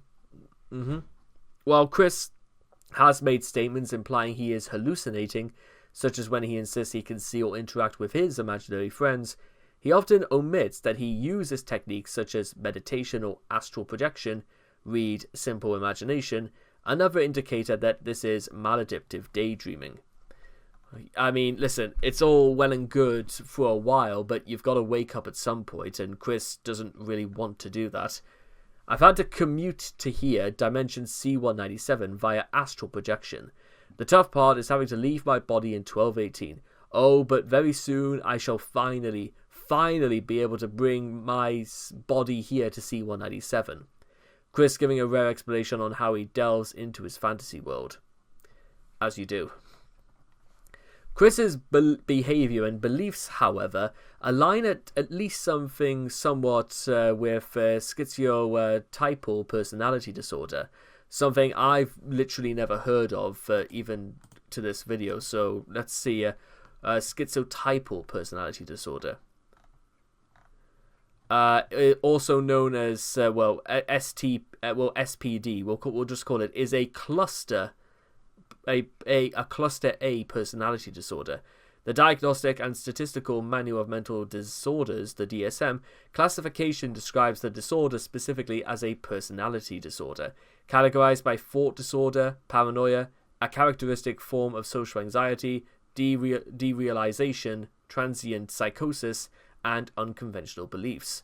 People with this disorder feel pronounced discomfort in forming and maintaining social connections with other people, primarily due to the belief that their people harbor negative thoughts and views about them. Peculiar speech mannerisms and social unexpected modes of dress are also characteristic.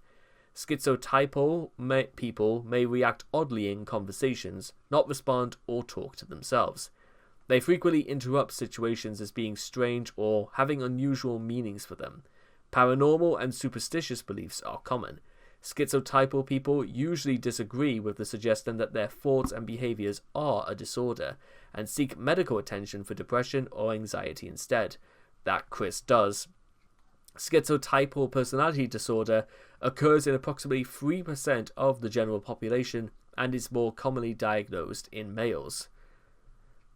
That does kind of sound like Chris in many ways, but whether he's actually, we know fine well because he's never ever been tested for, things like reality testing, schizophrenia, or even schizotypal. So make of that what you will. Is this something, what do you guys think? Should Chris be tested for schizophrenia? Which is thought to exist on a spectrum with schizophrenia, him matching at least 6 of the 9 diagnostic criteria in the DSM-5. Ideas of reference, believing that certain general innocuous events hold something special or messages for oneself. Strange beliefs or magical thinking that influences behavior and is inconsistent with subcultural norms. Abnormal perceptual experiences, including bodily illusions. Suspiciousness or paranoid ideation, strange behavior or appearance, or excessive social anxiety that does not diminish with familiarity and tends to be associated with paranoid fears rather than negative judgments about self. Whilst Chris was largely comfortable around his paid-for companions during high school, his interaction with both the fairer sex and the pickle bearers have since been riddled with paranoid fears and delusions. At least 3 symptoms, however, namely strange thinking and speech, lack of close friends, inappropriate or constricted affects.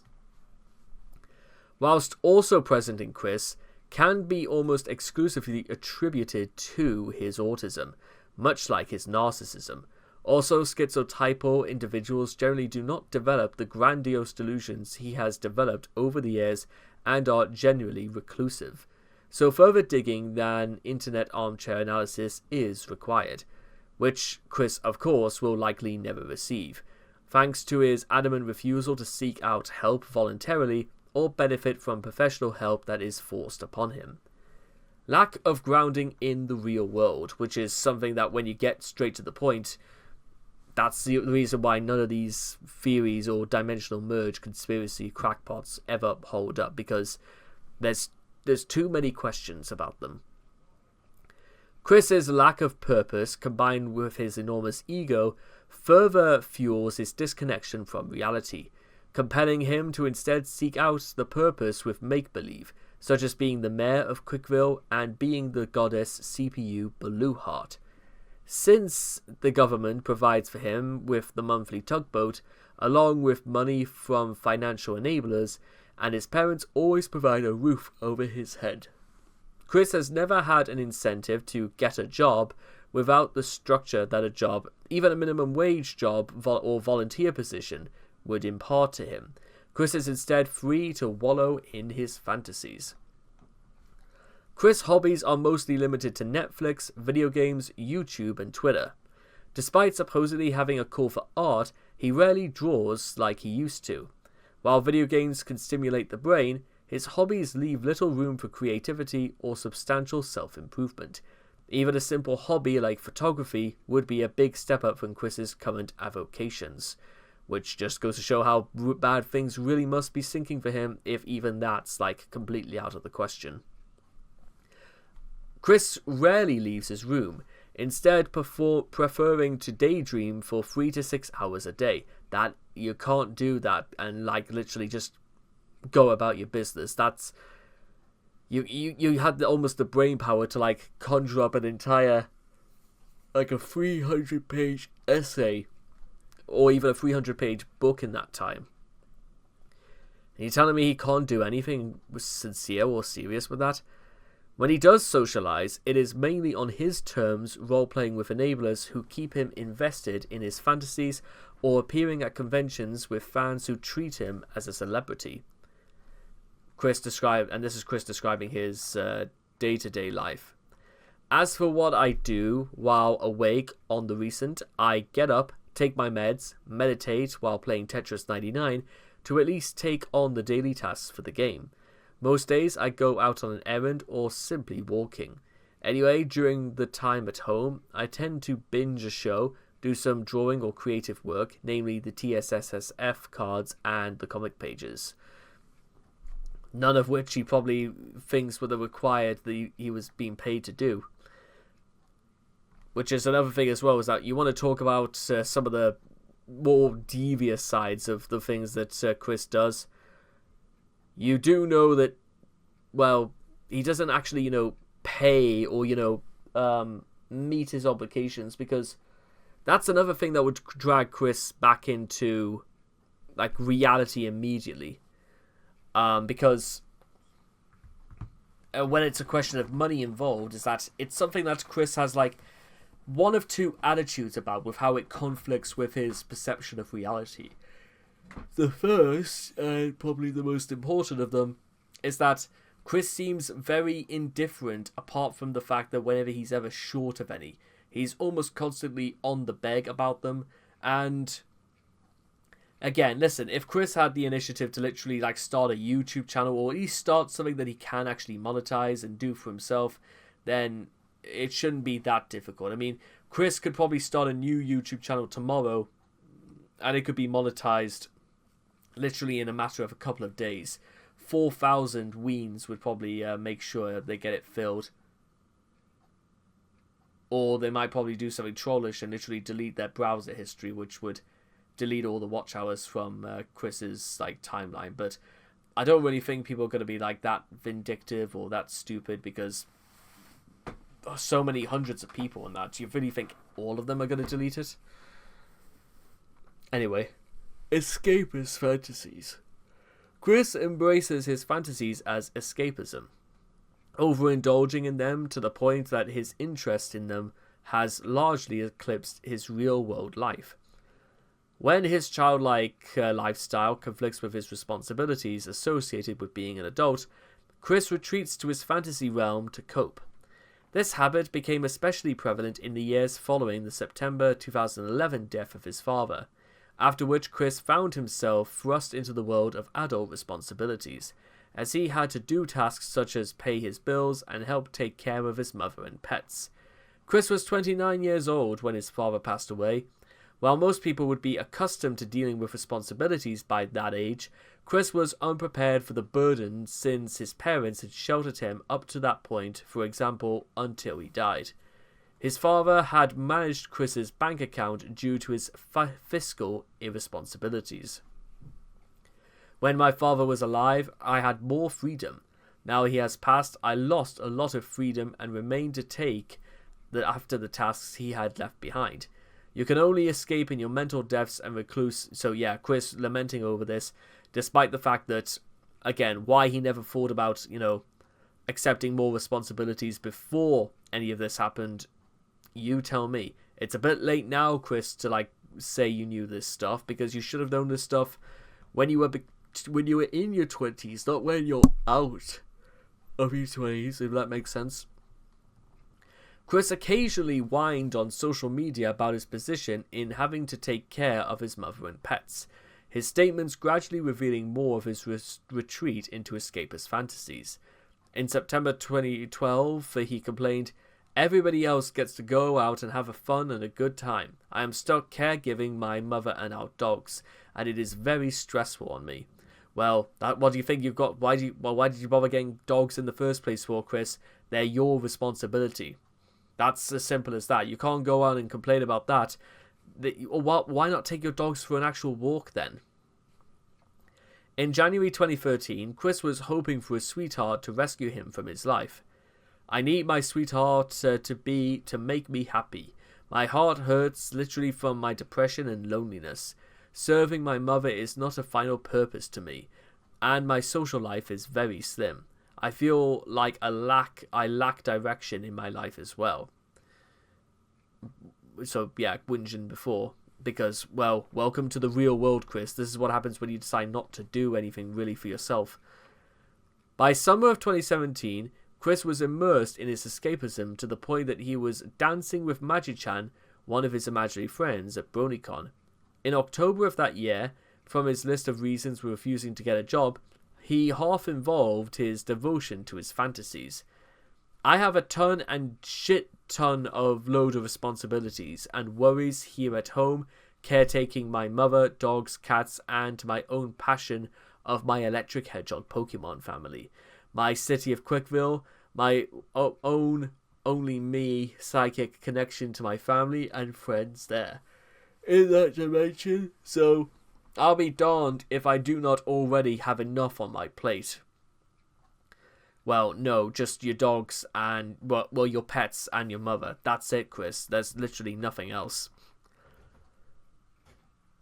You see, again, it's interesting as well that most people in this situation would learn to just sort of like exercise a sense of, you know, trying to push this stuff out of your mind. But Chris, like, holds on to this as though it was his the last rights he would ever have. Chris's desire to be rescued from reality left him desperate for his fantasies to therefore be validated. His mentality similar to people willing to join cults.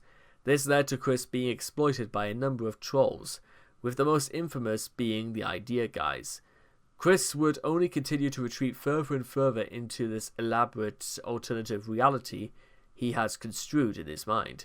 While under arrest for sexually assaulting his elderly mother, Chris chose to ignore the seriousness of the situation he was in and gave a long spiel to the responding police officers about Sonichu, his status as a supreme goddess, and the dimensional merge. As Chris sits in prison, awaiting trial, free, sadly, so this part's going to need some work, he has now chosen to believe that he is also the reincarnation of Jesus Christ. And this literally walked onto his mind that to such an extent that when he was in the middle of a live stream, he spoke almost entirely without blinking and staring so deep into space that I don't even think Spock himself is going to come and save Chris. It's like, he stares and he's like, oh yeah, I'm Jesus Christ now. Make sure to follow Sonichu. He looked just about dead. Cult of the Idea Guys. I feel need to also thank them for adding more connection between our sister dimension and I. Chris on the Idea Guys retaining his cultist mentality several months after they had been ousted. On the 28th of October 2017, Joshua Wise, the first of a duo that would later be dubbed the Idea Guys, contacted Chris. Initially as an experiment to gauge Chris's gullibility, Wise began a plot to manipulate Chris into believing that Wise had made it into Quickville's dimension. Drawing from his experience in role-playing communities and borrowing lore from the video game and anime series Hyperdimension Neptunia, Wise crafted an elaborative narrative that included edited image graphics, doctored audio clips such as The Red Forest, and role-playing as Chris's imaginary friends. Chris, by this point in his life, desperate for his fantasies to be validated, eagerly accepted Wise's claims. The association between Wise and Chris morphed into cult leader and devout follower. Wise, taking advantage of Chris's desire for validation, brainwashed his beliefs on Quickville and his imaginary friends, such as by claiming Quickville to be occupied by Nazis, and that Rose Jew is a transgender woman, and that Chris is married to imaginary friends, with Chris accepting all of these things as facts. Which it did always spawn an interesting question about whether or not anybody could have just come in and made anything they said canon in Solid Shoe, but it might literally be the case that anything can happen in these comics, for better or worse. And at some point, the second idea guy, Stephen Boyd, joined Wise. Together, the two exploited their influence over Chris and had him make false statements for blackmail purposes and con Chris into giving them thousands of dollars under threats they would destroy Quickville and release the blackmail material if he failed to comply. Their activities caught the attention of people in Chris's inner circle, who formed a group later termed the Guard Dogs to counteract the idea guys and remove them from power. However, even after the ousting, and through the Guard Dogs, though the Guard Dogs tried to encourage him to seek therapy at Region 10, Chris still retained most of the beliefs that the idea guys had brainwashed into him over the 6 months they were in power.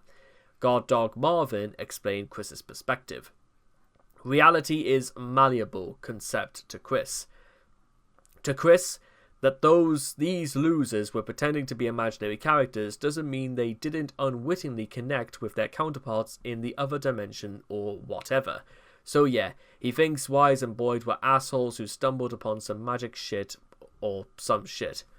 Chris is mostly mad about money first and being made to embarrass himself second. In regards to why he still maintains a lot of that canon, however, it's because Chris is too invested in his imaginary world to give up on it so easily. I think after Wise and Boyd were outed, he felt really uncomfortable about retconning most of their changes. Because if he retcons the past 6 months, then fuck, why can't he retcon all of it? That would make him feel really uneasy about the possible reality of his imaginary world. That it is just that, it's an imaginary world. That reality is most important to him. Probably more than anything actually going on in the real world, which might even explain a lot. The post-Idea Guys era ignited a wave of enablers who sought to use the Idea Guys tactics to worm their way into Chris's life. For a few months, the Guard Dogs attempted to protect Chris by screening his messages for him.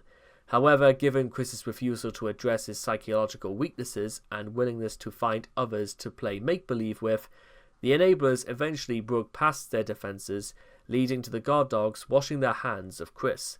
The Teen Troon Squad in fall of 2018, MKR Night V in winter 2019, Jacob Soklis in summer of 2019, and a myriad of other enablers took turns role-playing with Chris and enabling his fantasies in exchange for his attention. Because that seemed to be the only way to satisfy Chris, let alone anything else he would be bitching about. In addition, using lore brute forced into his head by the Idea Guys, Chris declared himself to be a CPU goddess, CPU Beluheart, and began to preach about the dimensional merge, further intensifying the cult vibes of his beliefs. Consequences. Beyond making a fool of himself, Chris's poor grasp of reality has compelled him to self-harm, fall for con men exploiting his beliefs and cause damage to his home. Late-onset gender dysphoria is a psychological disorder describing those who identify with another gender other than their own, and can present with the desire to be rid of their primary sex characteristics, and prefer those of the other gender. Like with everything else in his life, Chris sought out magical thinking to treat his gender dysphoria. In March 2016, he discovered subliminal frequency hypnosis videos, a collection of music tracks on YouTube claiming to, among other things, magically grant larger breasts and transform a penis into a vagina.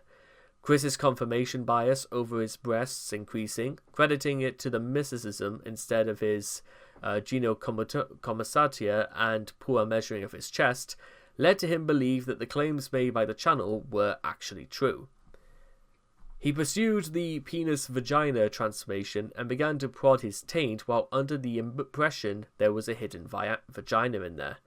Though the subliminal channel claimed the transformation would take 6 months, Chris eventually lost patience. In July 2016, he grabbed a knife and made a self-inflicted taint wound in an effort to free his vagina. Chris's devotion to the delusion was so potent that he initially resisted efforts by concerned fans to pressure him to going to the hospital, though he eventually wore down and admitted that it was a wound and obeyed treatment instructions. Yeah,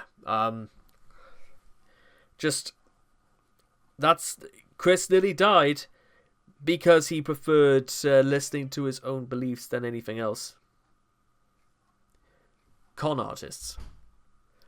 While Chris has long been taken advantage of by trolls, isn't that obvious? The tactics and goals from the likes of the Idea Guys and Jacob Sockness surpass the typical catfishing for content. The Idea Guys gradually built up a strong psychological hold over Chris by affirming his fantasies and playing along with them, to the point where Chris had full faith in anything they told him. They then used their influence to con Chris out of $6,000 by threatening to blow up Quickville with a moon laser if he failed to comply, manipulate him into punching his mother, and had him make videos slapping himself in the face and shitting on the floor. Things became even darker when the Idea Guys threatened to falsely report Chris as the P word to the FBI if he stopped supplying them with vast sums of money, consoles, and games, thus deepening the financial crisis. And all because Chris decided that he prefers Quickville over his own home. Jacob Sockness, however, following the example set by the Idea Guys, nearly succeeded in manipulating Chris into a sexual relationship, holding the dimensional merge over his head and faking a conversation with Chris's imaginary friend to convince him that they should meet and consider marriage. Though both the Idea Guys and Sockness were eventually ousted, by people countering their role-playing with their own, Chris had failed to learn and continues to leave the gates to his imaginary realm open to anyone who will validate his fantasies further. Property damage. My hands have punched that wall more than once in the past, yes, but it was part of the sequence of events at the time in practice of physically breaking the threads of the Iron Curtain veil. Chris, whatever that means. As of July 2021, a bathroom in the Chandler home has damage to the drywall from being punched in. Chris stated that he punched the wall in order to physically break the Iron Curtain, his term for a dimensional barrier between reality and his fantasy dimension of C-197. Whether you want to say Chris really went through with that, or whether or not he just did this out of anger and frustration, is, well, to be honest, with the amount of rocks he's got round his neck now, I'm surprised he didn't just fling them in the direction because of how much these stupid things cost him. And this was only like a couple of weeks before he got arrested, but by the way, when he was rambling about My Little Pony, I think it was. Fantasy and fiction. You think that comic character wouldn't have its own thoughts and feelings? Chris questions Alec Benson Leary. No, Alec's response. You are naive, was Chris's response. By the time the internet had first discovered him, circa 2007, Chris already held beliefs that Quickville and his imaginary friends were real, and that he had the power to curse people. Since then, as a maladaptive coping mechanism for his real-world life crumbling all around him, Chris gradually took on larger-scale fantasies, such as parallel dimensions. For example, Quickville. Quickville is Chris's original vision of an imaginary and idyllic fantasy world, wherein everything is built around his comfort and convenience, and where he enjoys great power with scant responsibility. Chris believes that Quickville is real, and uses the city as a way to escape from a world that does not give Chris what he wants. Quickville was originally an ill-filled city within the state of Virginia, but it became part of the larger C-197 dimension when Chris started toying with the dimensional merge. All of Chris's characters are aware that Chris is the creator of their reality. Solitude and Rosechew both refer to him as father, in much the same way a Christian might consider God to be his or her creator. It is unknown, however, if the comic exists in the universe of Quickville. Chris believes his characters possess the free will to make their own decisions, and that he is not responsible for their actions. This is how various events, both major and minor, such as Sonichu and Rosechu's wedding, the birth of their children, Kel's romance with Natesurk, and even Bubbles and Blake's wedding, are said to actually happen off-screen, instead of just being a spur-of-the-moment throwaway plot elements that Chris usually does bring into these. That Chris is too lazy to depict, especially from like issue 10 onwards, then where Chris basically just completely lost all interest and just had giant walls of text. Without prior explanation, Chris made a spoiler in his own comic that Magi-chan will eventually get together with Sylvana, implying that, in Chris's head, this has already happened. It is Slowiel Ryan, not Chris, who apologizes for slandering Mary Lee Walsh. Chris wants to justify his refusal to write Simona out of the comic by saying that she would not want to leave Quickville, and that she and Wilde would fight for her right to stay. Madness. It literally reads of madness that Chris would not apologize for what he did to Mary Lee Walsh, and that suggesting that a character that wasn't his, that he refused to write out because for reasons that don't quite make sense, Simona declaring that she just wants to stay in Quickville. Chris considers everything drawn, written, or said about Quickville to be canonical if he's the one stating it, regardless of all the contradictions he makes, and feels it necessary to explain away undesirable changes to Quickville made as a result of outside influences, e.g. Billy Mays as the mayor. The fact that he needs to explain this in his comic pages shows that he assumes everyone else shares this belief as well. Despite considering his own judgment infallible as applied to his own work, he forces others to accept the contradictions, or corrections I should say, that he has made to theirs. When the Asperpedia 4 used systematic trolling to make Chris kill off the character Simona, Chris viewed it as a deliberate attack on his fantasy world. Quickville, which had always been Chris's way of retreating from the real world, had been infiltrated by outside forces and was no longer impenetrable. So this is likely why Chris put the comic on hiatus, to stop outside forces from causing any more damage.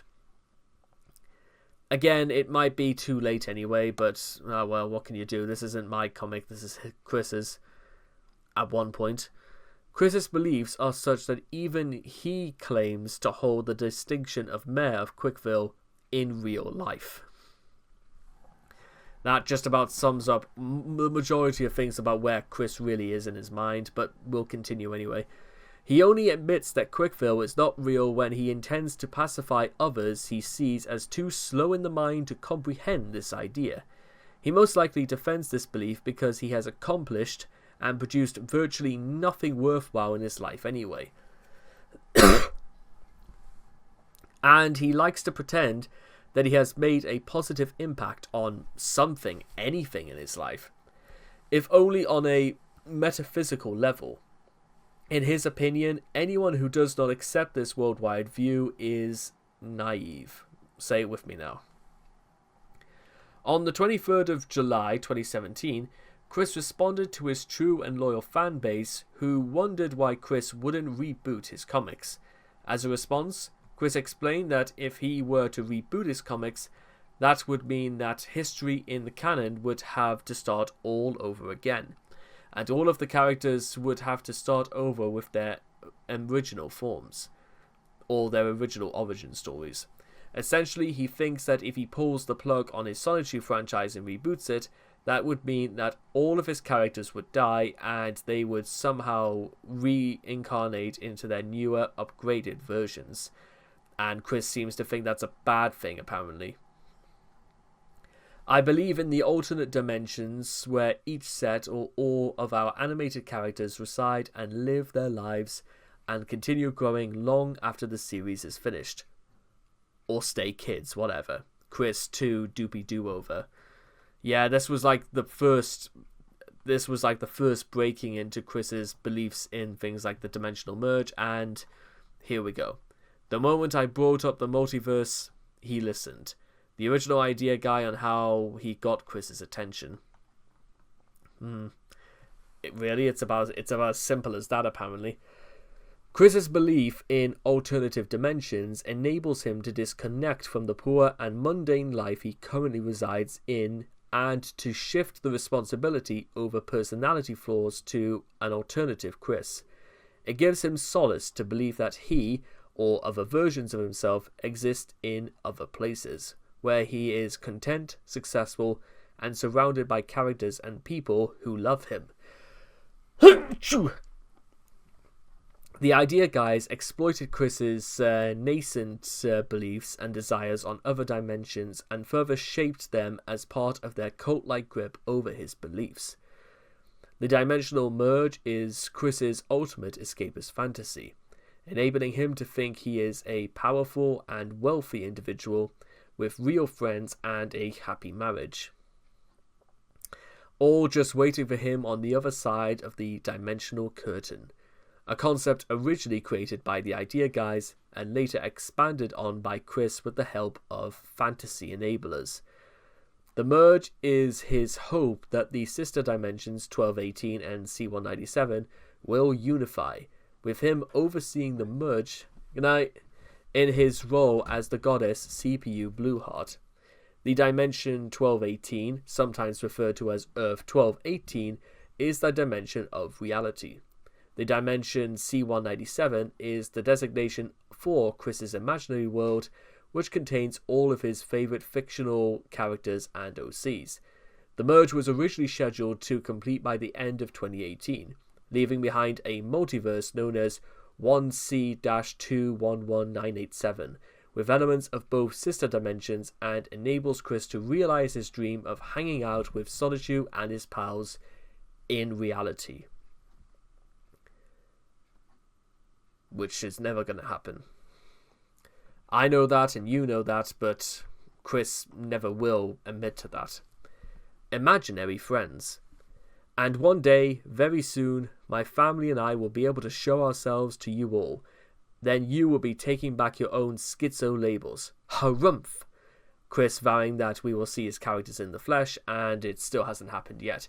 When I look into the eyes of a original or fictional character, I do not see fiction at all. I see a fully living being, an individual. I see a friend of love or lover in few cases.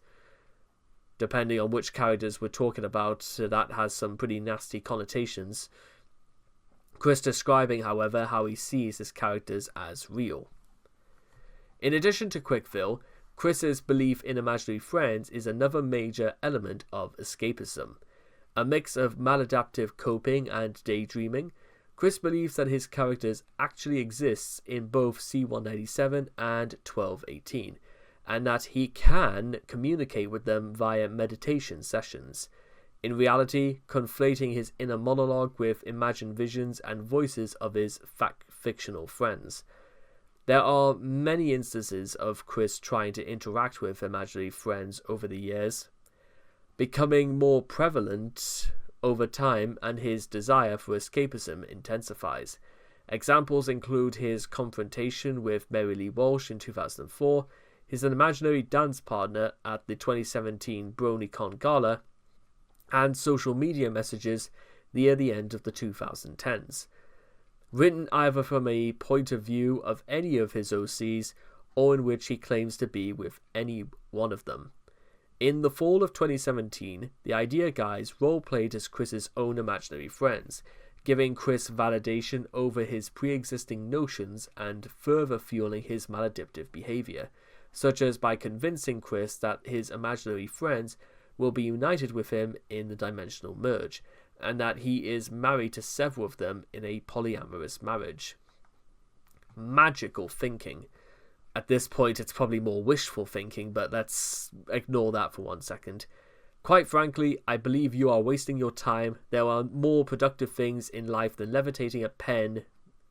You put your energy into those. Magician Uri Geller's advice for Chris, who had asked Yuri for help training his psychic powers. I am not wasting my time, Chris's reply. You know what, it's gonna... But that's maybe the other thing as well that's like hanging off like a lot of this article, is that it almost comes across as though, what if Chris woke up one day and literally the reality that he had wasted his entire life doing this? Do you think that would be too much for him to bear? So therefore he has to see this through to the end? Because I don't really think, truthfully, Chris believes in any of this. But he's trying to go as far as he can so that he can prove to people that it does exist. Chris's habit of magical thinking is another maladaptive coping method, manifesting in delusions of grandeur instead of putting in the effort to improve his own life. Chris prefers to believe that magic will do it for him. In addition, he believes that magic will allow him to neutralize his perceived enemies. I intend to do a lot more good with my psychic powers to bring peace and take down up to all of the internet haters and bullies. I need to do all these in my own control. So don't expect the police or the FBI or the CIA or, the Greene County Sheriff's Department to get involved, Chris. Except when it's concerning you specifically, about what you did. Chris believes he has an array of magic powers. Most notable is the ability to curse his enemies as well as to undo it. Others include communicating with the dead, brainwashing people, and psychic powers. Something only a crazy person would believe in. Meanwhile, superstitions. While most of Chris's superstitions are his own, he also takes part in popular superstitions as well. Autistic people in general tend to be predisposed to wishful and magical thinking, finding superstitions to be comforting. Chris dislikes the number 13 because he thinks it's an unlucky number. Trichastiophobia, the fear of the number 13, is already a common American superstition, with Microsoft Office notably skipping version 13 during the development of Office 2010. However, Chris's fear of the number 13 had an unusual effect on the numbering of the Sonichu comics, where Sonichu 13 was numbered as Sonichu #12-9, showing his incompetency with either logic or math, and where the episode One Lucky Dog from episode 6 was labelled episode 12.5. Why do people think 13 is like, it's bullshit? We know it's bullshit. Stop attributing things to that just don't work out that way. It's not funny or cute or clever. It's just stupid, ridiculous, bad. On Twitter, when going into multi-tweet rants, Chris numbers the tweets. For Twitter messages which exceed 12 tweets, Chris either replaces the number with 13 with a repeated 12 or with 12-9. Chris also shown his belief in astrology. He included his and Sarah Hammer's zodiac signs in the life shares. In his OkCupid, he wrote that he is a Pisces and it's fun to think about. He wrote to Jessica Quinn, I am emotional prone and I tend to do as I feel and life flows, like the Pisces I was born under. One of the quotes of his first Facebook was, I was born under the sign of Pisces, the sign of the provider. You gotta no, Chris, you're not the provider. You're not the provider. You're not even the pro. You're just the fucking idiot. I am fully capable of providing the necessities. No, you're not. And then some. No, for the lucky woman, for the unlucky woman who loves me for me, and becomes my true sweetheart. Well, people can dream, I suppose, but if that's the only thing I've got to say to that statement, then probably for the best that it didn't happen, eh? His belief in star signs may actually explain why he holds such a high significance to his birthday. Chris places significance on his birthstone, which he calls amethyst. He believes the class ring with the stone is what gives him power, and even pointed to it to Emily on their date. More recently, he has attached an amethyst quartz crystal to his medallion. Because that's the thing that Chris even needs now, more clutter. Like I said, he's becoming basically a one-man version of the game Buckaroo. In the real world, science and technology. I do not even know of the symptoms because, again, if I literally thought overnight about it, I would be at greater risk of infecting myself from reading and repeating the list in my mind. It's neurotypical and idiotic for anyone to do that and overthink it. And by the way, this is Chris rationalizing his ignorance of the COVID-19 disease. And bear in mind, ladies and gentlemen, I spent 3 years working in a building specifically to fight off the pandemic. And guess what? I probably saved at least maybe 2,000 lives during my time doing it. And Chris thinking that he doesn't know the symptoms, so why on earth has he got to overthink something he doesn't even know? Chris seems completely unaware of what current technology is and is not capable of. In his Sonichu article on the Wikipedia, he suggests that Nintendo pour their resources in developing a Pokeball peripheral that would have slots for every generation of Pokemon games, including a slot for the GameCube memory card. He expects users of this peripheral to be able to read partly data from the inserted game or memory card, display a holographic image of the Pokemon in play, and challenge people in real life who own the same peripheral, in a manner much like on Yu-Gi-Oh! In addition, Chris has no idea how everyday machines such as cars work, evidenced in how he claimed that a 97 Cadillac with a cracked engine block was a great fixer-upper. No, that car's probably screwed.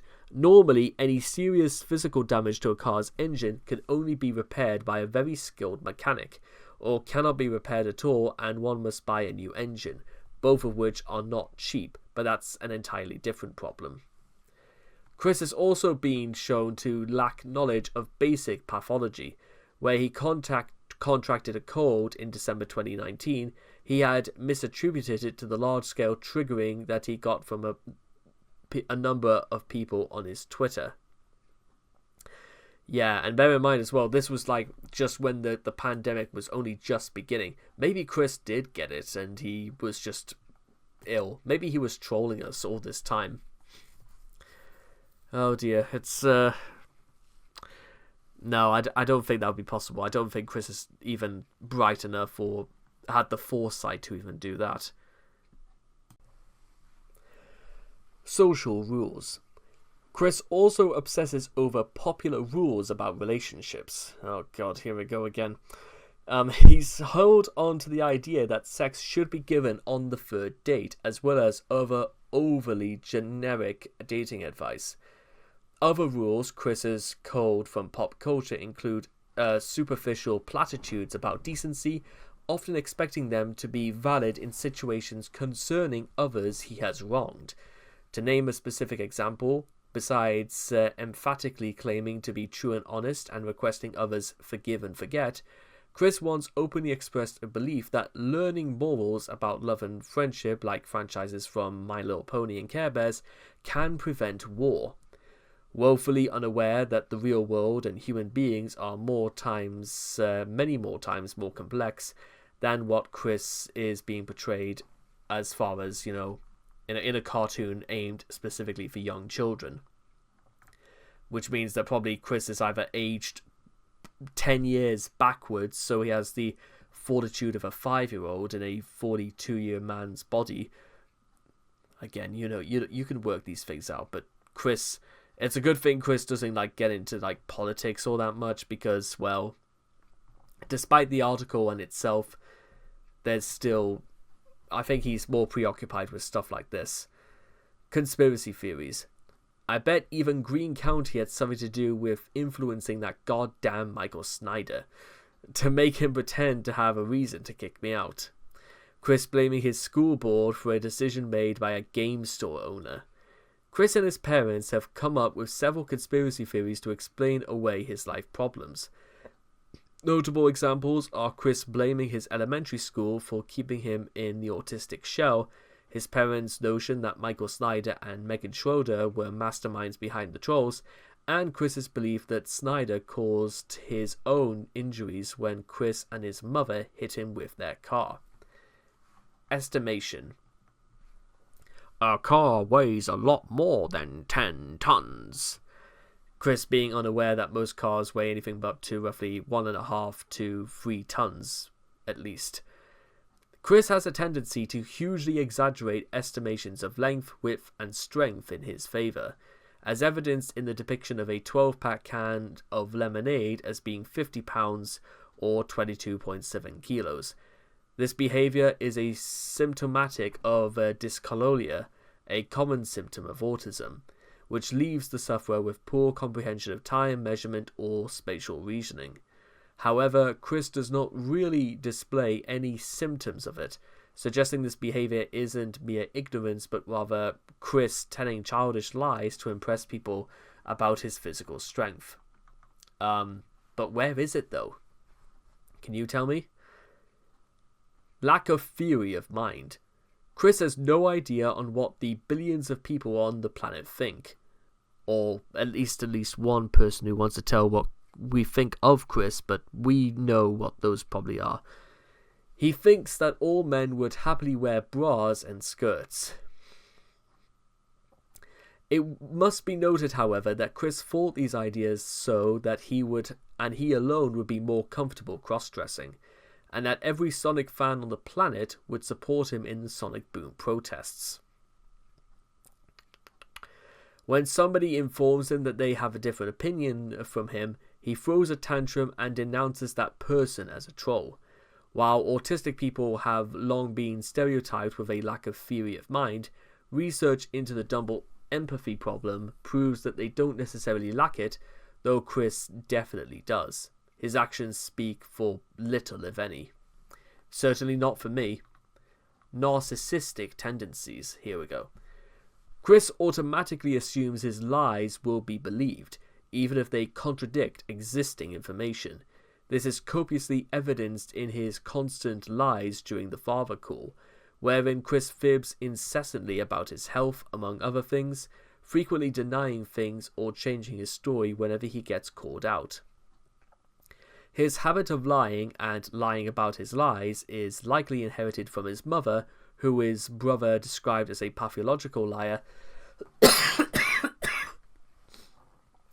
When asked by Evan to remove Simona from his comics, Chris decided that he could have created her without the inspiration of Evan's character Simonshu, and thus effectively had. The fact that he demonstrably could have done this and not factor into reasoning, Chris corrected Simona's Wikipedia entry with a retraction, denying that Simona had ever been inspired by Simonshu. Chris expected this, as the revised version of the truth would happily be accepted by all concerned parties. Needless to say, it wasn't.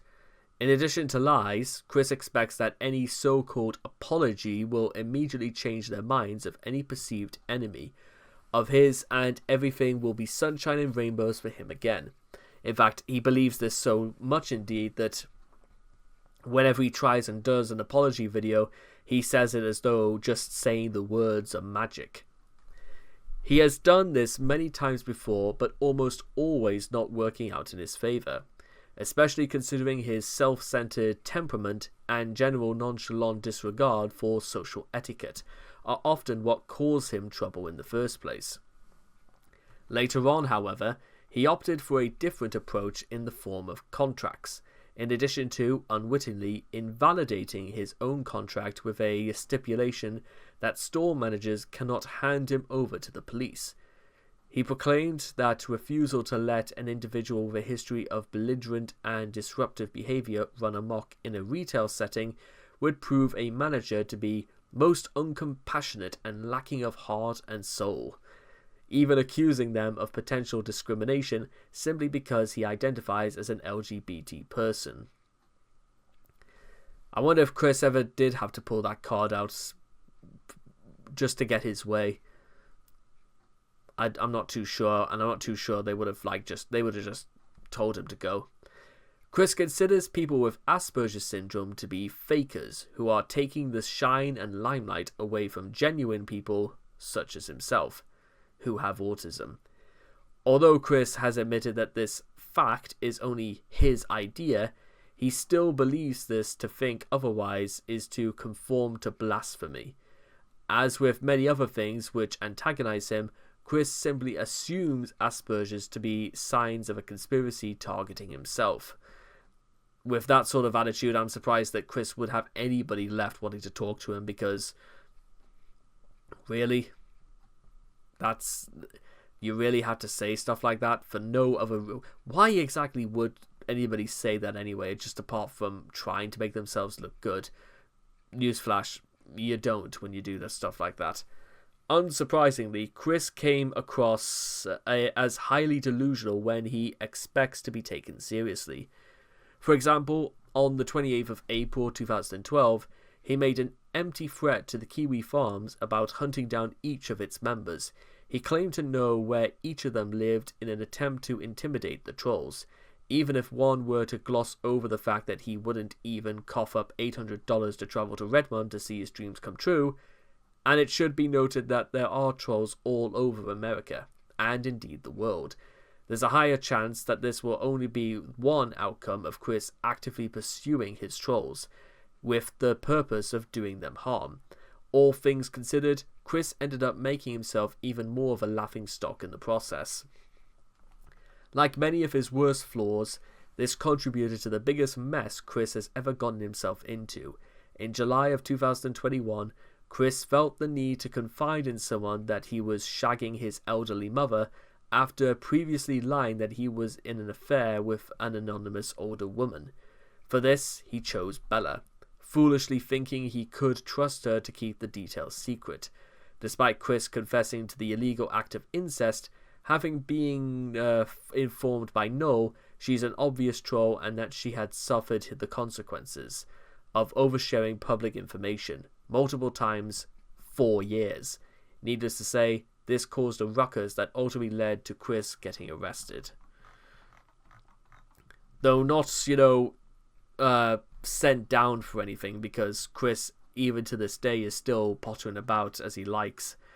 And that, ladies and gentlemen, was everything you need to know about Chris and reality. So, any final thoughts about this? Once again, is this what happens when you decide to put too much stock into things that you know fine well are just not going to come true?